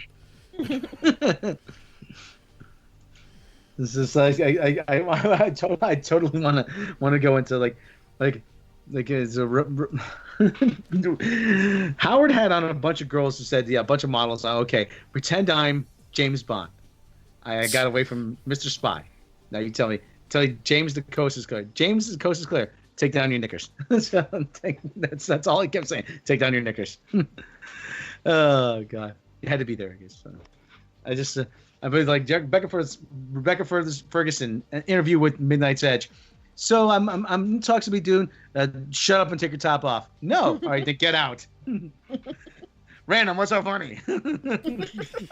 She's like, yeah, take your top off. Yeah.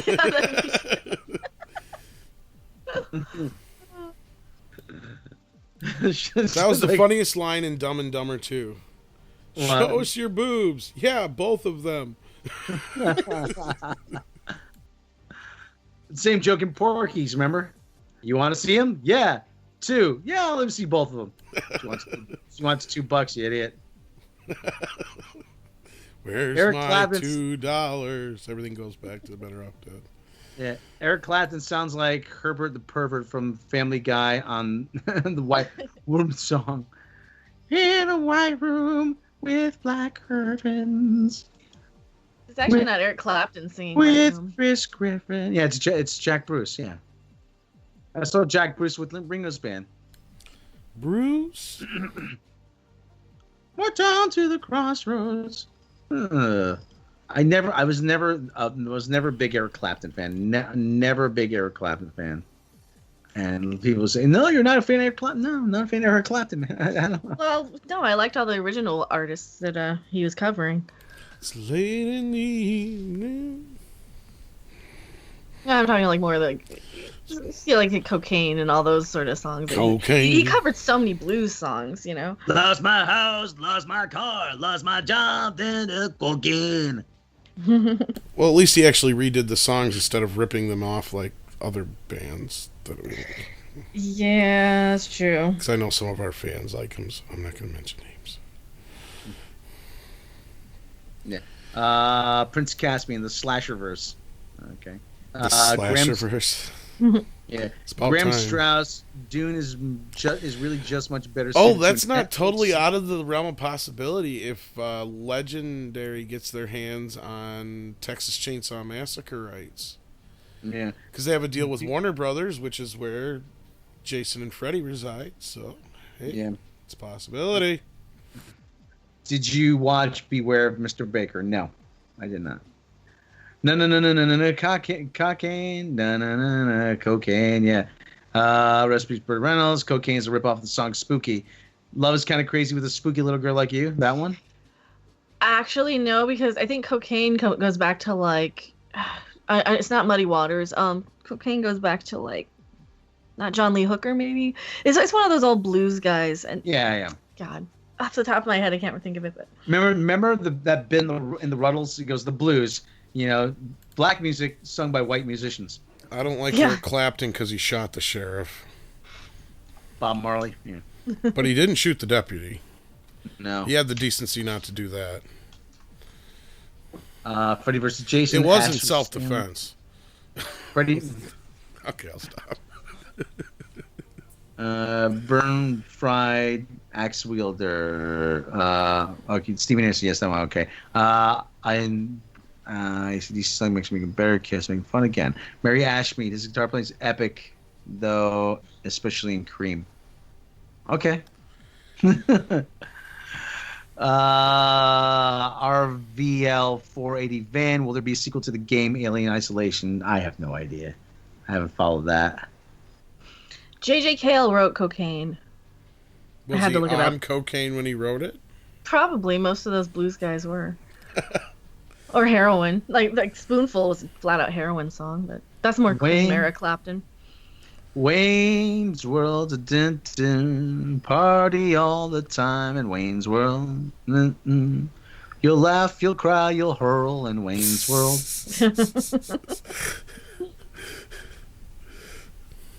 Legendary has Detective Pikachu coming out next year with Ryan Reynolds. Yeah.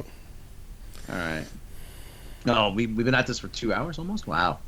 Hour and a half according to the actual time, but yeah. Yeah. Okay. Oops, you're correct. Collapse. Okay.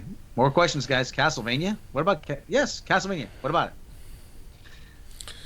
The trailer came out Say, not the too long second ago. season now or whatever, yeah. Yeah, they have the second season come up on Netflix. It actually looks pretty interesting. I mean, if you're a fan of, like, gothic horror, gory sort of stuff. I mean, it's one of those things I'll watch despite it being anime. Oh, I think. yeah. Oh, they're showing a commercial for the Spider-Man. Yes, it is Nerdrotic. Game. It's a hell of a game. That comes out at midnight tonight, don't it? The Spider-Man game? Yeah. Yeah, they're showing a commercial for it right now on the football game. I don't have the money to get it, so I can't tell y'all if it sucks or not. Well, hey, we got 1 million views. We're cha-ching, right?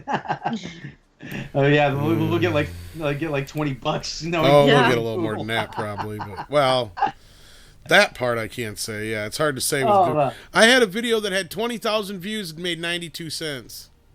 Yep. Okay, I asked him, how the fuck's that possible? Yeah, how is it possible? And you know what they just said? Oh, it just is. That's pretty much the answer I got.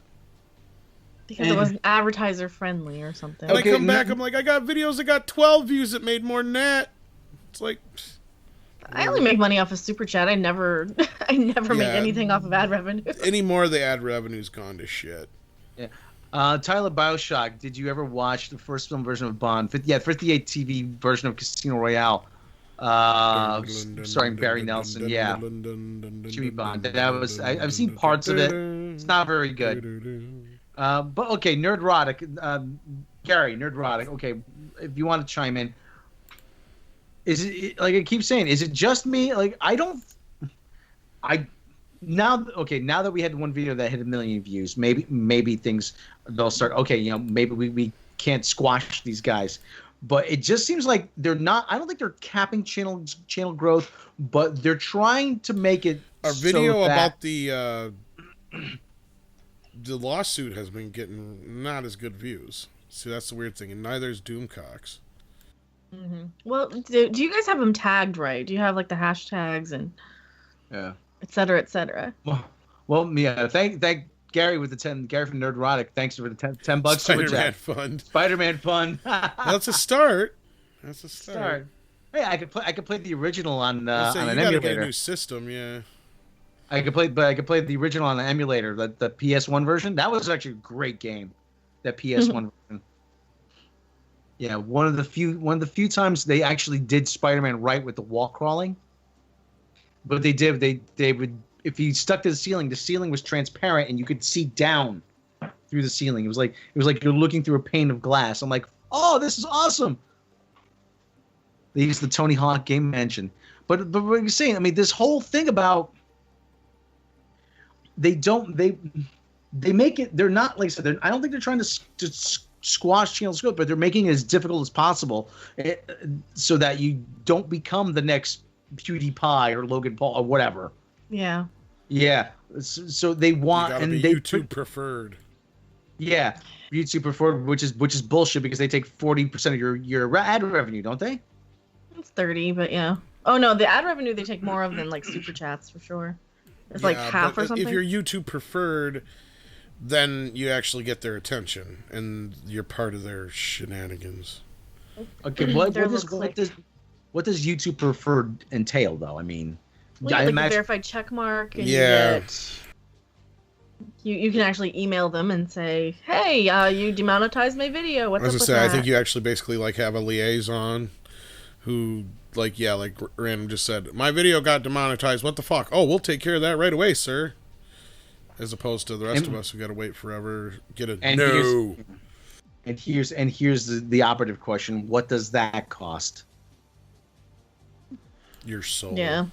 Yeah, who you gotta blow to get the verified check mark? Yeah, I mean YouTube preferred, and obviously they're gonna favor people like I said, like Colbert, like Fallon, like Jimmy Kimmel, all the big media companies that have. So many thoughts on this, but I'm driving and using voice chat. Okay. YouTube preferred, probably unwatchable. But like I said. Nerdrotic said. Gary. Somebody thought, because we could have had Gary just come on. Yeah. Yeah, but we'll talk about it at some point in the future. But like I said, I used to be amazed that people could make a living at this. Now they've made it difficult for people to make a living at it. Yeah. Yeah. Now you have to have other revenue. Don't even bother starting if you don't have a following. Like everything else. My late stages making extremely offensive. Yeah, but I used to. But there used to be this obnoxious chick, Jenna Marbles, and I'm like, she does. I'm like, and I saw her channel. I'm like, what the? What does she do?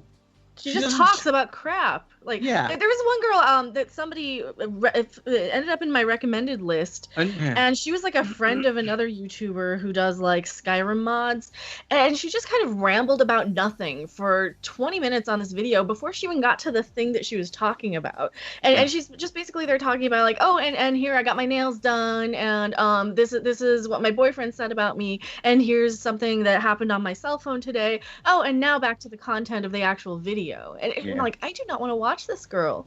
I don't care what you have to say. I actually, like I said, I stumbled upon Jenna Marbles' channel, and I actually left a comment. She got really pissed. I said, it's a good thing you're pretty, because nobody would give you the time of day otherwise. She's not, though. She's not. She's one of those girls who's like younger than me but looks 10 years older than me. She said something, and I said, just you wait. It says, hey, well, let me tell you. I said, men get more distinguished as they get older. You're just going to get old. Random jealous. A little bit. See, a little bit. No, I get mad like about these girls on the YouTubes and stuff that are like they don't do anything. They don't do anything, and they just can blab for nothing. And here I never had thought I got my YouTubes tied. Tyler Bioshock. I remember those early days, female YouTubers that were popular just because revealing clothing is all they did. Yeah, well, it's pretty like much. Twitch streamers too. I mean, you get these girls who are, and Twitch is more for video games, but they would kind of just sit there on like a menu screen from a video game in the tiniest window on their screen, and 90% of it is just cleavage cam, and they don't even do anything. They're just saying, thank you for the donation, and they just kind of giggle at the camera and don't do anything. You don't remember when Ubisoft used to have a team of female gamers called the Frag Dolls, do you? Yeah, I do. Yeah, because they were promoting that hard, phrasing. Yeah. Yeah, and I was just like, this is so dumb. Yeah, it's kind of offensive as a female gamer too, because, like, I don't want to be one of these kind of.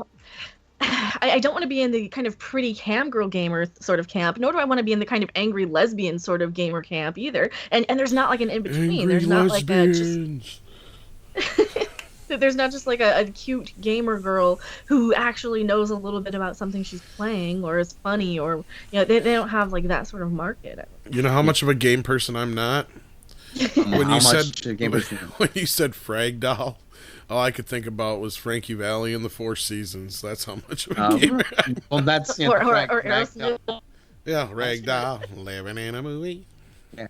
MSG Boss, later, guys. We wish you live chat. Well, got to go call it a night. Plenty of stuff to do tomorrow offline. Yeah, okay. Thanks for joining us, MSG Boss 77. Like I said, but my whole thing was, I keep saying, there's a lot. Somebody said to me, my older brother Dino says, why don't you do covers on? Why don't you sing covers on your YouTube channel? I'm like, I'm not going to do that because first of all, there's a lot of people that already do it, and nobody wants to hear me sing covers. You get flagged. Yeah, they take all your monetization anyway. Yeah, at least some of them are nice and only take half. But yeah. Doing the guitar lessons is one thing, That's that I might be willing to do. But and like I did a video. Actually, I did document me record myself making those upgrades to that guitar, and I gotta finish that. I gotta take it off the camera, and I would have to edit it and put it up there. But at the same time, like I said, we at least try to bring something to the table. There's so many people out there who don't, and that's the other thing. I hate to speak ill of YouTube, but this platform sort of lends itself to the whole famous just for being famous thing that in America now, Yep. Well, and there's so many YouTubers who kind of do what my channel has kind of become too, that I understand how they have any viewers when they read an article and they're not even they don't even have like a broadcasting sort of personality. They're just very bland, boring. They don't even include any sort of commentary or reaction into what they're reading. And none of the people I watch do that, but I've certainly clicked off a few people who do that. And I think with YouTube, a lot of it is like who you know too, like whose circle you're in, whose fandoms you're kind of a part of. And I just don't get, like, you get lucky, you get accidentally recommended, you get, like, I don't know. Yeah. It's crazy. Mary Ashmead says, men and women who are horrible people start to look ugly because their horrible insides start to reflect their outside appearances. Yeah, in my opinion. Yeah, that's, Tyler Bauschock, you know what being a music YouTuber feels like George Harrison while they wrote Taxman. Be glad we got 5%. Yeah. I'm the Taxman. 5% should feel too small. Be thankful I don't take it all. Take it all. Take it all, you greedy bastard. Rex Bennett, what do you think of Henry Cavill cast as Geralt for Netflix's Witcher series? Good for him. I don't like Henry Cavill. He's him and Mikey Spock should get together in a series called Wood. Yeah, well, the thing about Geralt in the Witcher games, he's kind of very stoic and he's very a non sort of character. He's very much you're playing as this guy and all the interesting people are around you, so it kind of might work. Mm-hmm. I guess from what I've seen. I've only seen like the second Witcher game and I haven't actually played them, but it really seems like he's very much this sort of straight man for other people to kind of play off of. So. Burn fried axe wielder. No, you don't, Rob. You like to speak ill of YouTube, and they punish you for it by cutting this channel out all the time. What the heck is happening here? Cutting out this, what? Are we cutting out? I've got a green. Get greens across the board? Yeah. I hope not. If that's the case, maybe it's your internet. Sorry, but if not, if anybody else is having trouble, let us know. But yeah, as far as I can tell, we're doing okay. YouTube's a bit like Heather's. Yeah. Yeah. Absolutely. Do you think Hollywood would get back into making good movies instead of trying to make lots of money and pampering SJWs? That's a good question. We hope they will. No, because they can just call us racist and then blame us like they're a 12-year-old bratty teenager who it's true. isn't getting their way. I've never noticed a time in history before where fan outrage or fans being upset with something or critics not liking something, I've never seen a studio blame the fans for not liking something. Ever. No. I'm working on something for that. Unless you're Yui Bowl, I guess, but... It's a rare occurrence. It's like, it's so rare, Yeah, I can remember Sean Penn punching paparazzi, but I can never remember anybody saying your movie sucks. That's a totally different situation, though. The paparazzi thing was because he was in their face and whatever. Yeah. Probably said something snotty to piss him off. But yeah, that's what I'm talking about. I've never seen, other than maybe the whole "get a life" thing with Shatner. That's probably the first time ever. Mm-hmm. And that was a joke. Yeah, but I've never seen. A lot of it, I think, is because we have instant access to these people, and they're hiring such fragile directors and studio people now that they don't know how to handle the negative feedback immediately. It used to take them years to kind of hear, oh yeah, your movie actually really sucked. And now they get it instantly from all over the place, and their little precious egos can't take it, so they have to lash out because, some crazy woman who blew George Lucas for an executive producer job decided to hire them. And it's one of those stupid things, allegedly. We have no evidence of that. That's just me ranting. But yeah, they don't get that, you don't hire these fragile little precious sort of directors. You hire somebody mature enough to be a director or a producer or, a writer or even an actor sometimes. Yeah. When it comes, Chris Ortiz says, when it comes to movie studios, why do some executives still keep their jobs while hardworking employees are the ones that get laid off, take the fall? Because they can. Because that's it. They can. It goes, well, you know what happened. All of our research said it was going to be a hit. Yeah. Well, yeah, it's Doug's fault. Somebody's got to take a fall, yeah. And then the people down the line are more expendable. Yep. But the other thing too, you said about all these people, they can't take criticisms. I mean, it was like that in the 90s when I was a musician. I would get, say something. He goes, you don't know, man. Hey, man, you can't say that, man, because we're like doing it. And it's all of a sudden, everybody became above criticism. Everybody, everybody was the delicate genius, and nobody could be criticized for anything. You don't know, man. You don't know, man. Tell me what don't I know? You don't know, man. I'm doing it, man. I'm doing it. You can't say that because I'm doing it.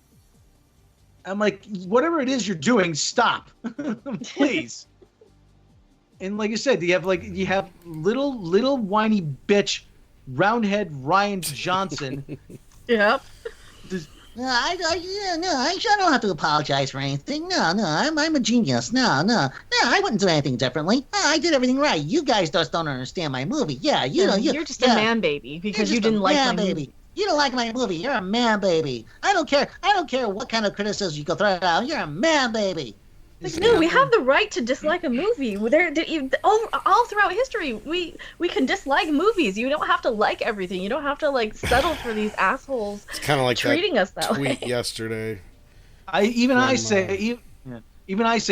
Beatles had their critics. What did he say? Oh, about about the one author bitching about calling up the author and saying that you didn't like a book or whatever. And then he's like the equivalent of calling up somebody and telling them their kid is ugly. I'm like, no, that is not the same thing. No, it is not. And then he posted on there something about it should go for TV actors too. And I said, oh, so you think that actors should be above criticism in so many words? And some other dickhead went after me and stuff. And I basically said, I'm like, look, we pay our hard-earned money for this. You know, I don't think any art is above criticism of any type. No, it's not.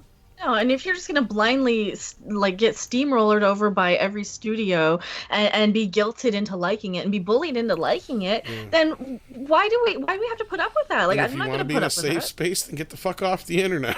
Yeah, you need your safe space. Fuck your safe space. You know, there are no safe spaces in life. Life's rough. Get a helmet. Just like we were talking about George Carlin last night after the show. Fuck your safe space.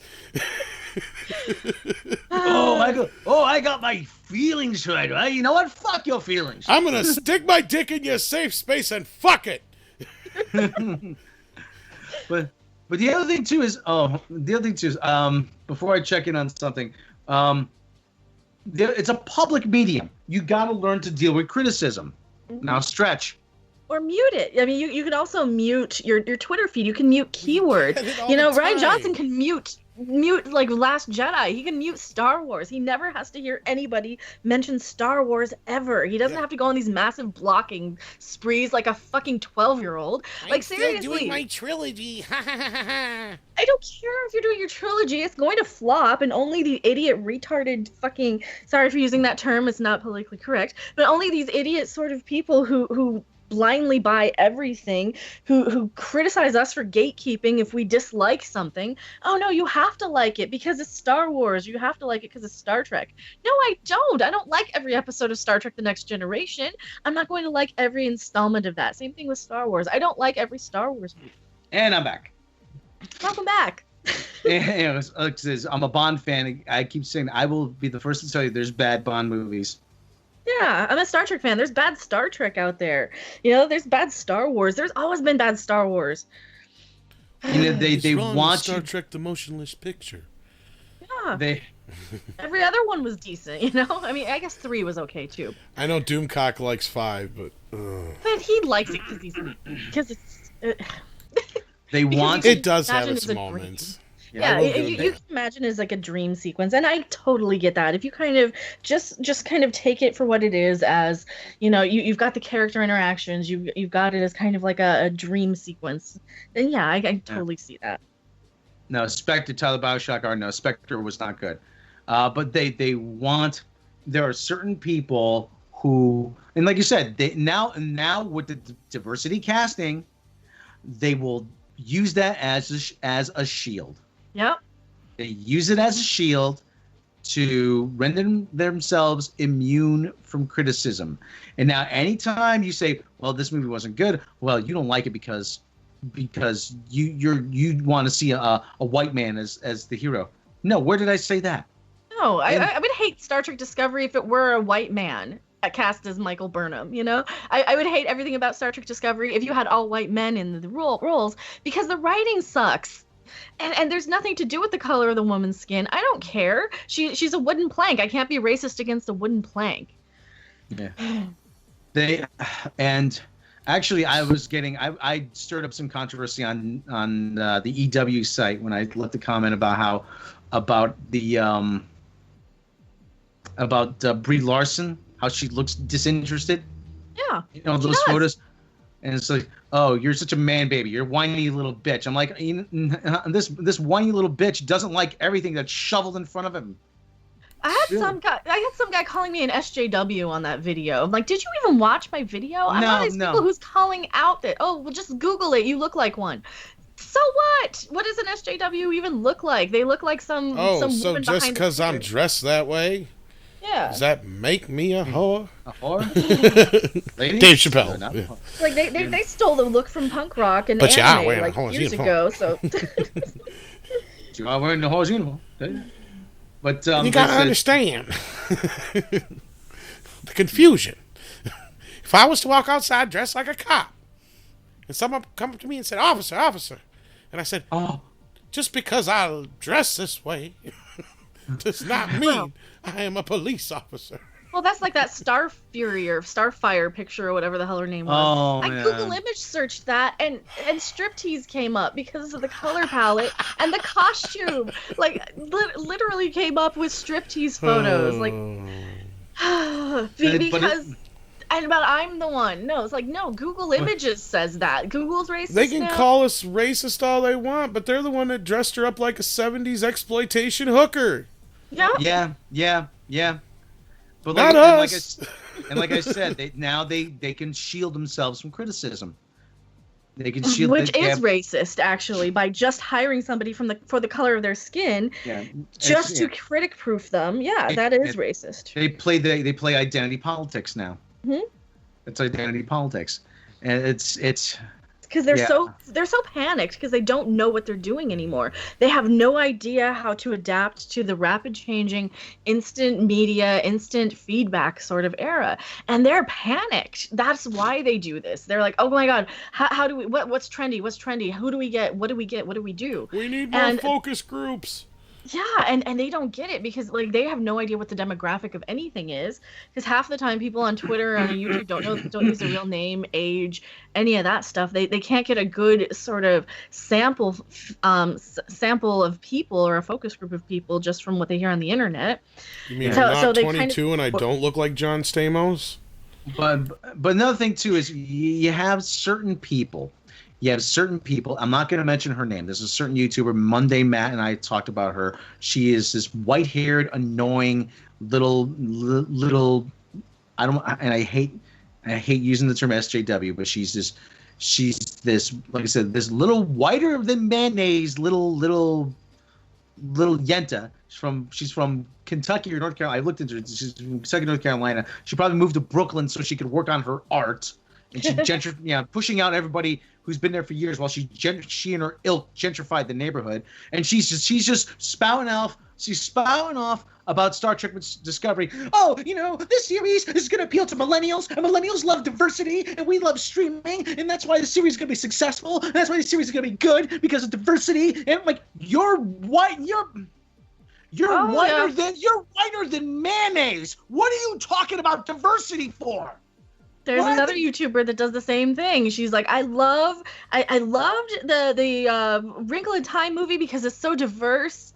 It's like, you're white. If that's one of the reasons that you love a movie, then there's something wrong with the movie. You should just love a movie or show because you relate to it, period. It could be about green goblins on Mars. Oh, and that's another thing they don't get. Yeah, if Pixar's proved anything, is it doesn't matter who the characters are as long as they're relatable. They can be a car, they can be a toy, they can be a monster. They can be a Twinkie that has eyeballs, And they don't get that. They want all this representation. And you're never going to get 100% representation. You're never going to get a 39-year-old bisexual, bitter divorcee with a high IQ who dabbles in guitar in like fucking Star Wars. You're never getting with red hair. But worse than that, yeah. What's the point of the character? That's the other thing. Exactly. You know, this whole thing with the sexual identity in Star Wars is really bugging the piss out of me because it's never been a thing before. Now they're having Oscar Isaac jump on the gender fluid fucking bandwagon. They don't even talk about going to the bathroom, let alone fucking.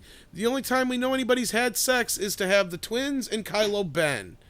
Yeah. Really, I mean, and that's just because we know those characters have been on screen together. You know, we didn't actually get to see anything. We can fill in the blanks. We don't need to see it on screen. That's what the porn parodies are for. We don't need exactly. Leave that shit to that. That's what I'm saying. Who cares?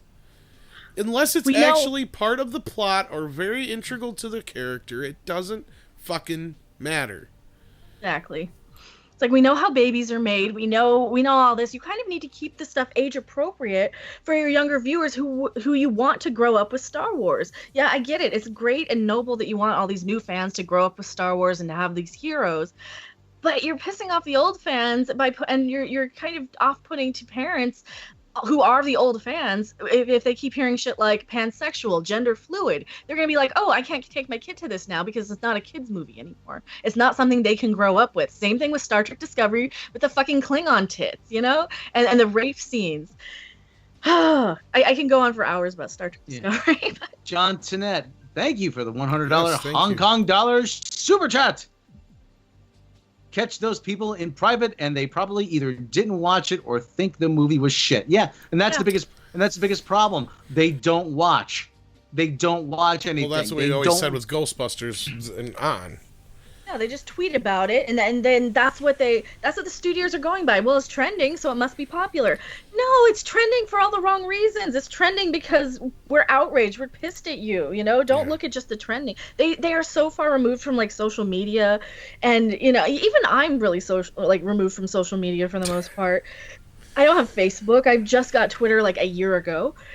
And seriously, like they don't have any understanding of how people actually think and what they're saying. They just kind of go by what's trending and how many likes and how many clicks they have.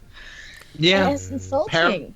Parrot analytics, demand expressions, the DCV Titan. Thank you, sir. Thank you for the $5 Canadian super chat. That sounds like Doomcock.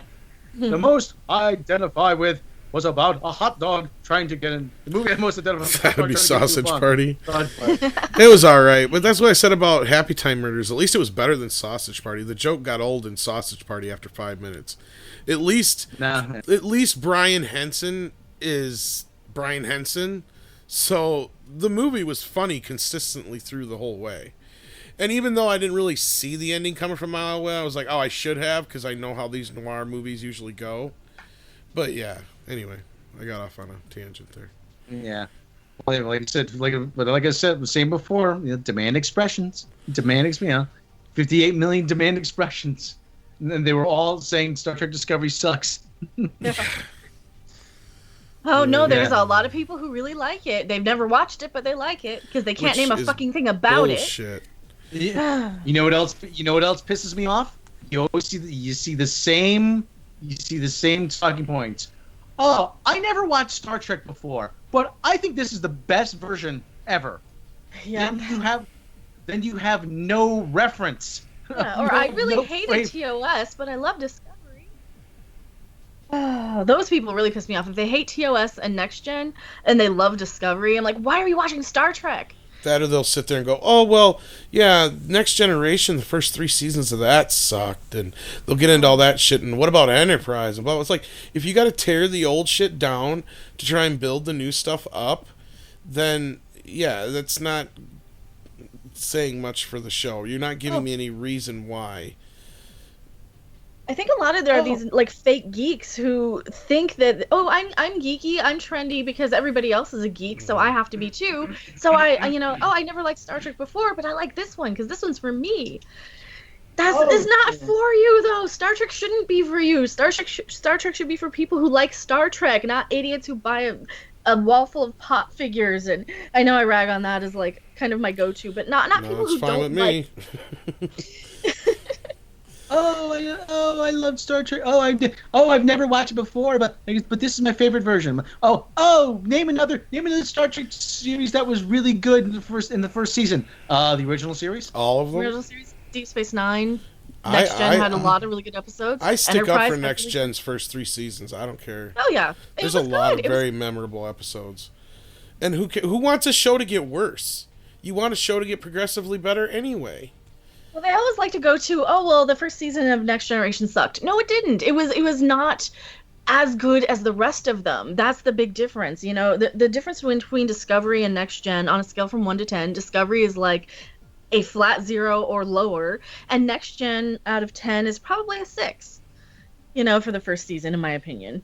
Because it's not a Hattori Hanzo sword. Yeah. If you know what I'm talking about, Kill Bill, he says you cannot compare a Hattori Hanzo sword to every other sword. You only compare Hattori Hanzo swords to Hattori Hanzo swords. Normally, you would only compare Star Trek to Star Trek, or Star Wars to Star Wars. Because as I would say, Return of the Jedi is not my favorite in the trilogy, but it's 10 times better than most movies that come out. Oh, yeah. But you could usually say that about Star Trek. This is not the same case here. This is not even a Hattori Hanzo sword. This is something else. This is generic bullshit. And this whole thing. Yeah. And this whole thing about it's on streaming, that means it's automatically better. No, it's not. No, it's not. And this whole thing, you're just old. This is not your father. Yeah, and you're Mr. Flibble. They've been trying to market Star Trek to non-fans since 2009, and the Not Your Father Star Trek ads that infuriated me. Yeah, that's the whole thing. This is not your father's Star Trek. Well, whose Star Trek is it? It's nobody's. It's these idiots who watch it for like one time and then they forget about it. They're on to the next thing. Exactly. They're not building lasting fans. You're building these disposable, movie of the week to go and write a vlog about it, or post about it on Twitter or Facebook, or make a YouTube video. These people, like even I've heard that like the subreddit on Star Trek, they're not even talking about Discovery anymore over there. They're like you have a million defenders when the episodes are airing, but they don't care. Where are they now? They're nowhere. Well, that's because you have the other fan that is, if you don't support it, then we won't get any more. That's not true. The Star Trek I is a hate thing that that's been argument. around forever. Well, yeah. If we don't, no, go ahead. No, yeah. If we don't support Star Trek, it's not going to disappear. It's not going to fade from our memory. Nothing's going to happen. I have DVDs on the shelf. They'll just try these idiot better. kids. Well, yeah. Just because these idiot kids don't have DVDs and they don't watch anything old doesn't mean it's going to disappear. We rewatch stuff. We cherish. We memorize these episodes. You get people like Doomcock who will recite entire episodes from memory because we have such love for these episodes. These fucking idiots who love Discovery they can't even name one line. There's not one memorable line. There's not one, except maybe the F-bomb. And there's nothing quotable. And they are openly hostile toward Star Trek. Yes. They're openly hostile toward Star Trek. There's the Harry Mudd episode. Did you think you were boldly going where no man has gone before, and then you weren't gonna? They said that line with such contempt. Yeah. Yeah, and like I said, and like I said, they don't give a shit. End simultation. Again, like I said, they don't give it. They don't give a shit. No, they leave flubs where she's gonna shoot herself in the head and then pick up the gun again. Like it's 2 seconds. You could step out of that. And they just don't care. It's made by a committee. It's just these people onto their next job for a writing credit or an acting credit. Yeah, and like Simon Pegg said, he said, the Avengers and stuff, they're billion-dollar franchises. Paramount seems to think that Star Trek should be a billion-dollar franchise, and they know that it's not a world where the only sci-fi thing out there anymore isn't Star Trek and something else. There's a million other things to choose from, so they're trying to compete. And in the process, they're just losing what Star Trek's all about, when instead they should be going the opposite direction and embracing what Star Trek was all about and saying, this is why Star Trek has always been different. This is why it's always been some of the best sci-fi out there. They're doing that. It's just called The Expanse. Exactly, or Orville. From what I'm hearing. Or the Orville. Remember when we talked about potato chips with Andre? You have every company makes the same exact potato chips. and they all think, well, this is successful. We have to get some of this potato chip money. I'm like, no, but they're already making these potato chips. We should make some different potato chips and be really good at making those potato chips. No. Yeah. But they're making so much that we got to get some of that money. Yeah, it's the whole thing that they got to copy. Well, they have a regular chip and a barbecue and a sour cream and onion, because that was the whole. For context, the whole thing was, as Andre was getting at, how when he noticed when he come to America, it's like you have a million different brands, but they're all the same fucking thing. To where over there, it's like certain brands specifically, get shit right instead of having 20 of the same thing by 20 different brands. Exactly. So, yeah. Yeah. I remember when I was in the hotel in downtown Oslo, they would have the complimentary bowl and they had a bag of potato chips, and I ate the potato. Like, these are really good potato chips. And it's just like that company made those chips the best that they could make them. And I'm like, this is what you need to do. You need to make Star Trek the best you can make it. Don't make it like anything else. Make it like Star Trek. Make it the best Star Trek it could be. I don't want to see Game of Thrones in space. And that's just it. There's no excuse for this shit. No, because they're not making that much money anymore. Yeah, you're not limited anymore by special effects. And Star Trek has never been anything that really leaned on special effects. It was more about the story and the characters, and they've forgotten all that. Instead, they want flashy explosions, Klingon boobs, swear words, blood and guts, all shit that has nothing to do with Star Trek. And then people get, well, it's still Star. No, it's not Star Trek. It's not. That's why there's all these movements going around just to take the Star Trek out of it and just call it Discovery or Disco. Like it's not even Star Trek anymore. Like we can't even compare it to Star Trek because it is so far removed. It's like just bad fan fiction that happens to have a Delta slapped across its ass like a cheap hooker's tramp stamp. Too bad though that the Delta shouldn't even be on like any other ship other than the Enterprise in that time period, which they would fucking know if they Googled it. Look it up on Memory Alpha. They probably don't even know what Memory Alpha is. It's like if somebody come in and said, "We're going to redo the Bad News Bears." But they're not going to be kids. They're not going to play ball. Okay? We're not going to have a Walter Matthau type. It's going to be about a cop. And it's and nothing to do with the Bad News Bears. We're just going to use that name just because everybody knows it. And that's pretty much what this is. It's like we're using Star Trek and we're using things that people know in Star Trek because they recognize it. But just because you're using a pizza cutter doesn't mean you're using it right. You know what I mean? You can reference shit all you want, but unless you really know what you're referencing or it has any context within the world, it makes no sense. And if you're contradicting so many other things, don't sit there and try and tell us it's prime or canon when it shouldn't be. Why does the hull rotate? Why does that? That would throw everyone. That would throw because of the centrifugal force, it would throw everyone on the inside of the ship up against the outer wall. Because they didn't bother to look up warp again. Yeah, they didn't bother to look up what the gravity does or how it works or where, what the nacelles do. Oh, let's just make them really long so they look cool. Well, they're not go fast. Well, like Rob always brings, Rob always brings up the windows. And you know what that reminds me of? The scene in Jurassic Park when Ellie's like, you put these plants here because they look nice, but you didn't think that they were poisonous. Yeah. Exactly, yeah. And now that's basically what Star Trek is like. You put all this shit in here because it looks nice, but it's poisonous to Star Trek. You're not even paying a fucking attention that you're destroying the core element of everything that it is. It's not and then about they get their sorry. And then they get their stupid actors to go out there and do all these little fluff pieces like, oh, Star Trek Discovery. I love it when the little 7-year-old fans love the show. It's not for kids. Are you that dumb?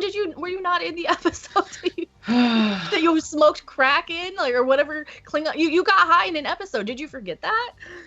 Yes, and they're trying so desperately to market it. Oh, well, Star Trek used to be for families. Let's go and put this little fluff piece out there on Twitter saying it's for families now. But it's not.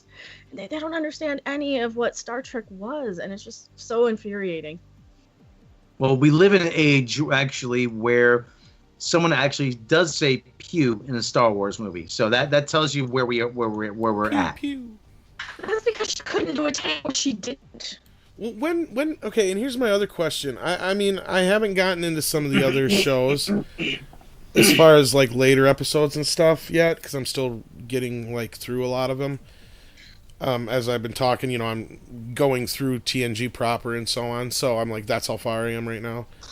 But haven't the phasers always been like a single beam? I don't ever remember them being like Star Wars lasers.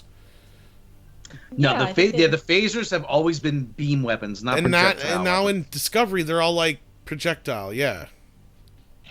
Did anybody else not notice that the whole time, or is it just? It's just everything else is so bad that we just overlooked that too. There are so many things wrong with Discovery. You cannot sit down and write everything that is wrong with Discovery.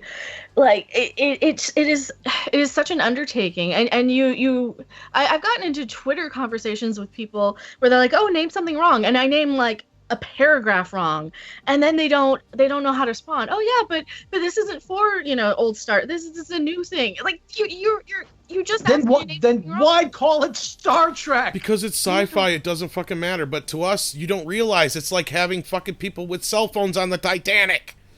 Exactly. It makes no sense. Oh, but that's a reimagining of the Titanic. Fuck your reimagining. Steven Anderson, I think in JJ's Trek, the phasers are blast. Like, yeah, they are. Yeah, they started. Yeah. Actually, in Enterprise, I do remember them having like plasma weapons, like that shot blasts. I remember that the first episode. And they actually showed a firefight in Enterprise in the first episode from a distance, which actually looked really cool. But it did fit the Star. They explained it as like a plasma weapon. It was like they shot a particle beam instead of it's a particle charge rather than a. Well, now that I think of it, I do remember a few weapons in some of at least the Generation movies. I think that were projectile like lasers. Well, they had like the big rifle ones. Yeah, but still, like I don't remember too many of them, and all of them do. It seems like on Discovery. Yeah. Yeah. Graham Strauss, phasers are not blasters. Yes, you're right. They are not blasters. First contact, phaser rifles were pulse phasers, I think, but hand phasers were steady beam phasers. Yeah, you're right. Phaser bolts originated with TWAC. TWAC? What's TWAC? The TWAC. What's TWAC? Wrath of Khan. Oh, Wrath of Khan. Oh, okay. Oh, okay. They say Wrath of Khan. Yeah, there's some in that. Yeah, that's right. Yeah, it was a quick beam. It wasn't really a No, I'll admit it. I have not seen all of Deep Space Nine. I've not seen all of Voyager. I've seen most of Enterprise. I've seen all of TOS. I've seen majority of The Next Generation. I grew up on the movies, so I'm still learning a lot of this stuff, and I admit that. But if I'm picking up on some of this shit, it's like, and I'm a casual at best Trekkie, so just yeah. You two are and like full on. I thought I was pretty much a casual Trekkie too until I started kind of going in deeper and like remembering stuff. I'm like, oh no, maybe I'm more of a Trek fan than I even initially realized. Like I used to love it, but yeah. Blue Cat 42, which is a better story, Valerian or STD, and why? There are no winners. Valerian, I think, was it was a more interesting movie. At least Valerian, it has a lot better special effects too for the money, I guess. And Tyler Bioshock asks, actually on STD, has anyone used a phaser to stun someone? I don't recall. No, because she went out of her way to set it to kill after saying, "Oh, we can't kill him. That'll make him a martyr." So yeah, I don't think she did stun him. I don't give a fuck. Murder him. Now you need a martyr. Fucking hothead bitch. Did you ever see that episode of Twilight Zone? Probably. Oh, I was going to say probably, but I'm not recalling offhand. The guy was getting advice from a shadowy figure. He goes, "Now you need a martyr," and it turned out to be Hitler. Oh Jesus. Yeah. Oh man. So anyway, the story of Valerian seemed interesting. The execution sucked, though. There are no winners. There are no winners. Well, and we talked about we were going to do a roundtable, but it was just there was no demand for it, and we were forced to read some of the other from some of the comics and stuff. Yeah, they weren't very good. Well, not just that; it was the movie itself missed the point. I think of the comics because in the comics, Valerian was like this square-jawed, typical hero, and then they cast Dane DeHaan. Yeah, it should have been like Bruce Campbell or something. Exactly. Dane DeHaan seems so young to be like not years just young, of but just womanizing. not the type. No. At all. Yeah. Blue Cat, Discovery, Twilight in Space. Yeah. I wake up. I open my eyes. I get out of bed. I walk to the window. That's an insult to Twilight, though. I think. I have to take a pee. I walk to the bathroom. I put. Oh no, the seat's not down. I have to pull my ass out of the water. Tyler Bach peed on the toilet seat again. With which dick? That's why he peed on the toilet seat again. Do you think like when they did it, like she was? Do you think like when they did it because he's like surgically altered Vulcan, that he has like two wangs, that she was getting DP'd right off the bat, you know? Klingark, you mean? You said Klingark, Vulcan, yeah. Well, Klingark. That's why that's why she had that look on her face. She's like, that's why he had two dicks. She's like, and he still couldn't cure her constipation. And he still wasn't good enough to satisfy Mikey Spock. he'd get splinter sap after that. No, she needed a chainsaw to satisfy her. Still picking out splinters. Still picking out. And a lumberjack. I think I made that joke. What, the last time Doomcock was on? Okay, guys, it's getting. We've been at this 2.5 hours. Yeah. Almost. All right, pick a number from 1 to 10, random. 6. 6. Okay, come on, guys. 6 more. This is the drinking game here. They can only Valerian. Okay, apparently we introduced. See, we have that Ash Tyler. 50 Shades or Vok. Advantage push. There are no winners here. Is Star Trek Enterprise looking better compared to Discovery? Yes. Opinions? Yes. What better than Discovery? Is Enterprise looking better compared to Discovery? Well, yes. I never disliked Enterprise, so I can't. Yeah, it's a definite. Well, yeah, I mean, there's only 2 bad seasons, but it got really good at the end, so yeah. There's really a Superman spinning off Supergirl. Is that true? Not that I heard, but Superman is If appearing. that's the case, I wouldn't be surprised, because that would mean DC's concentrating more on the television, which they should be doing. Oh, this is a good one. Would STD been better if it was done by drag queens as a parody? Yes.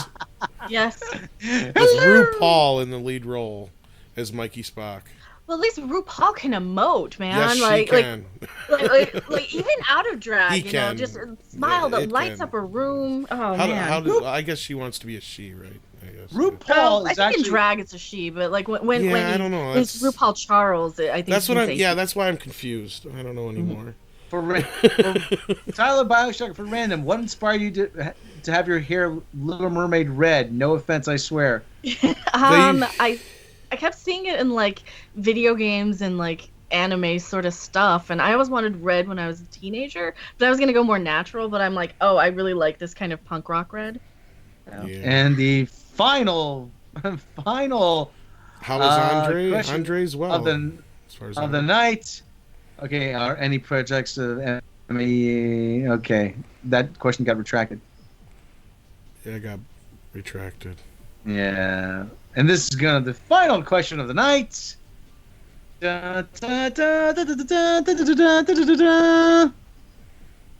should have like a fanfare that plays.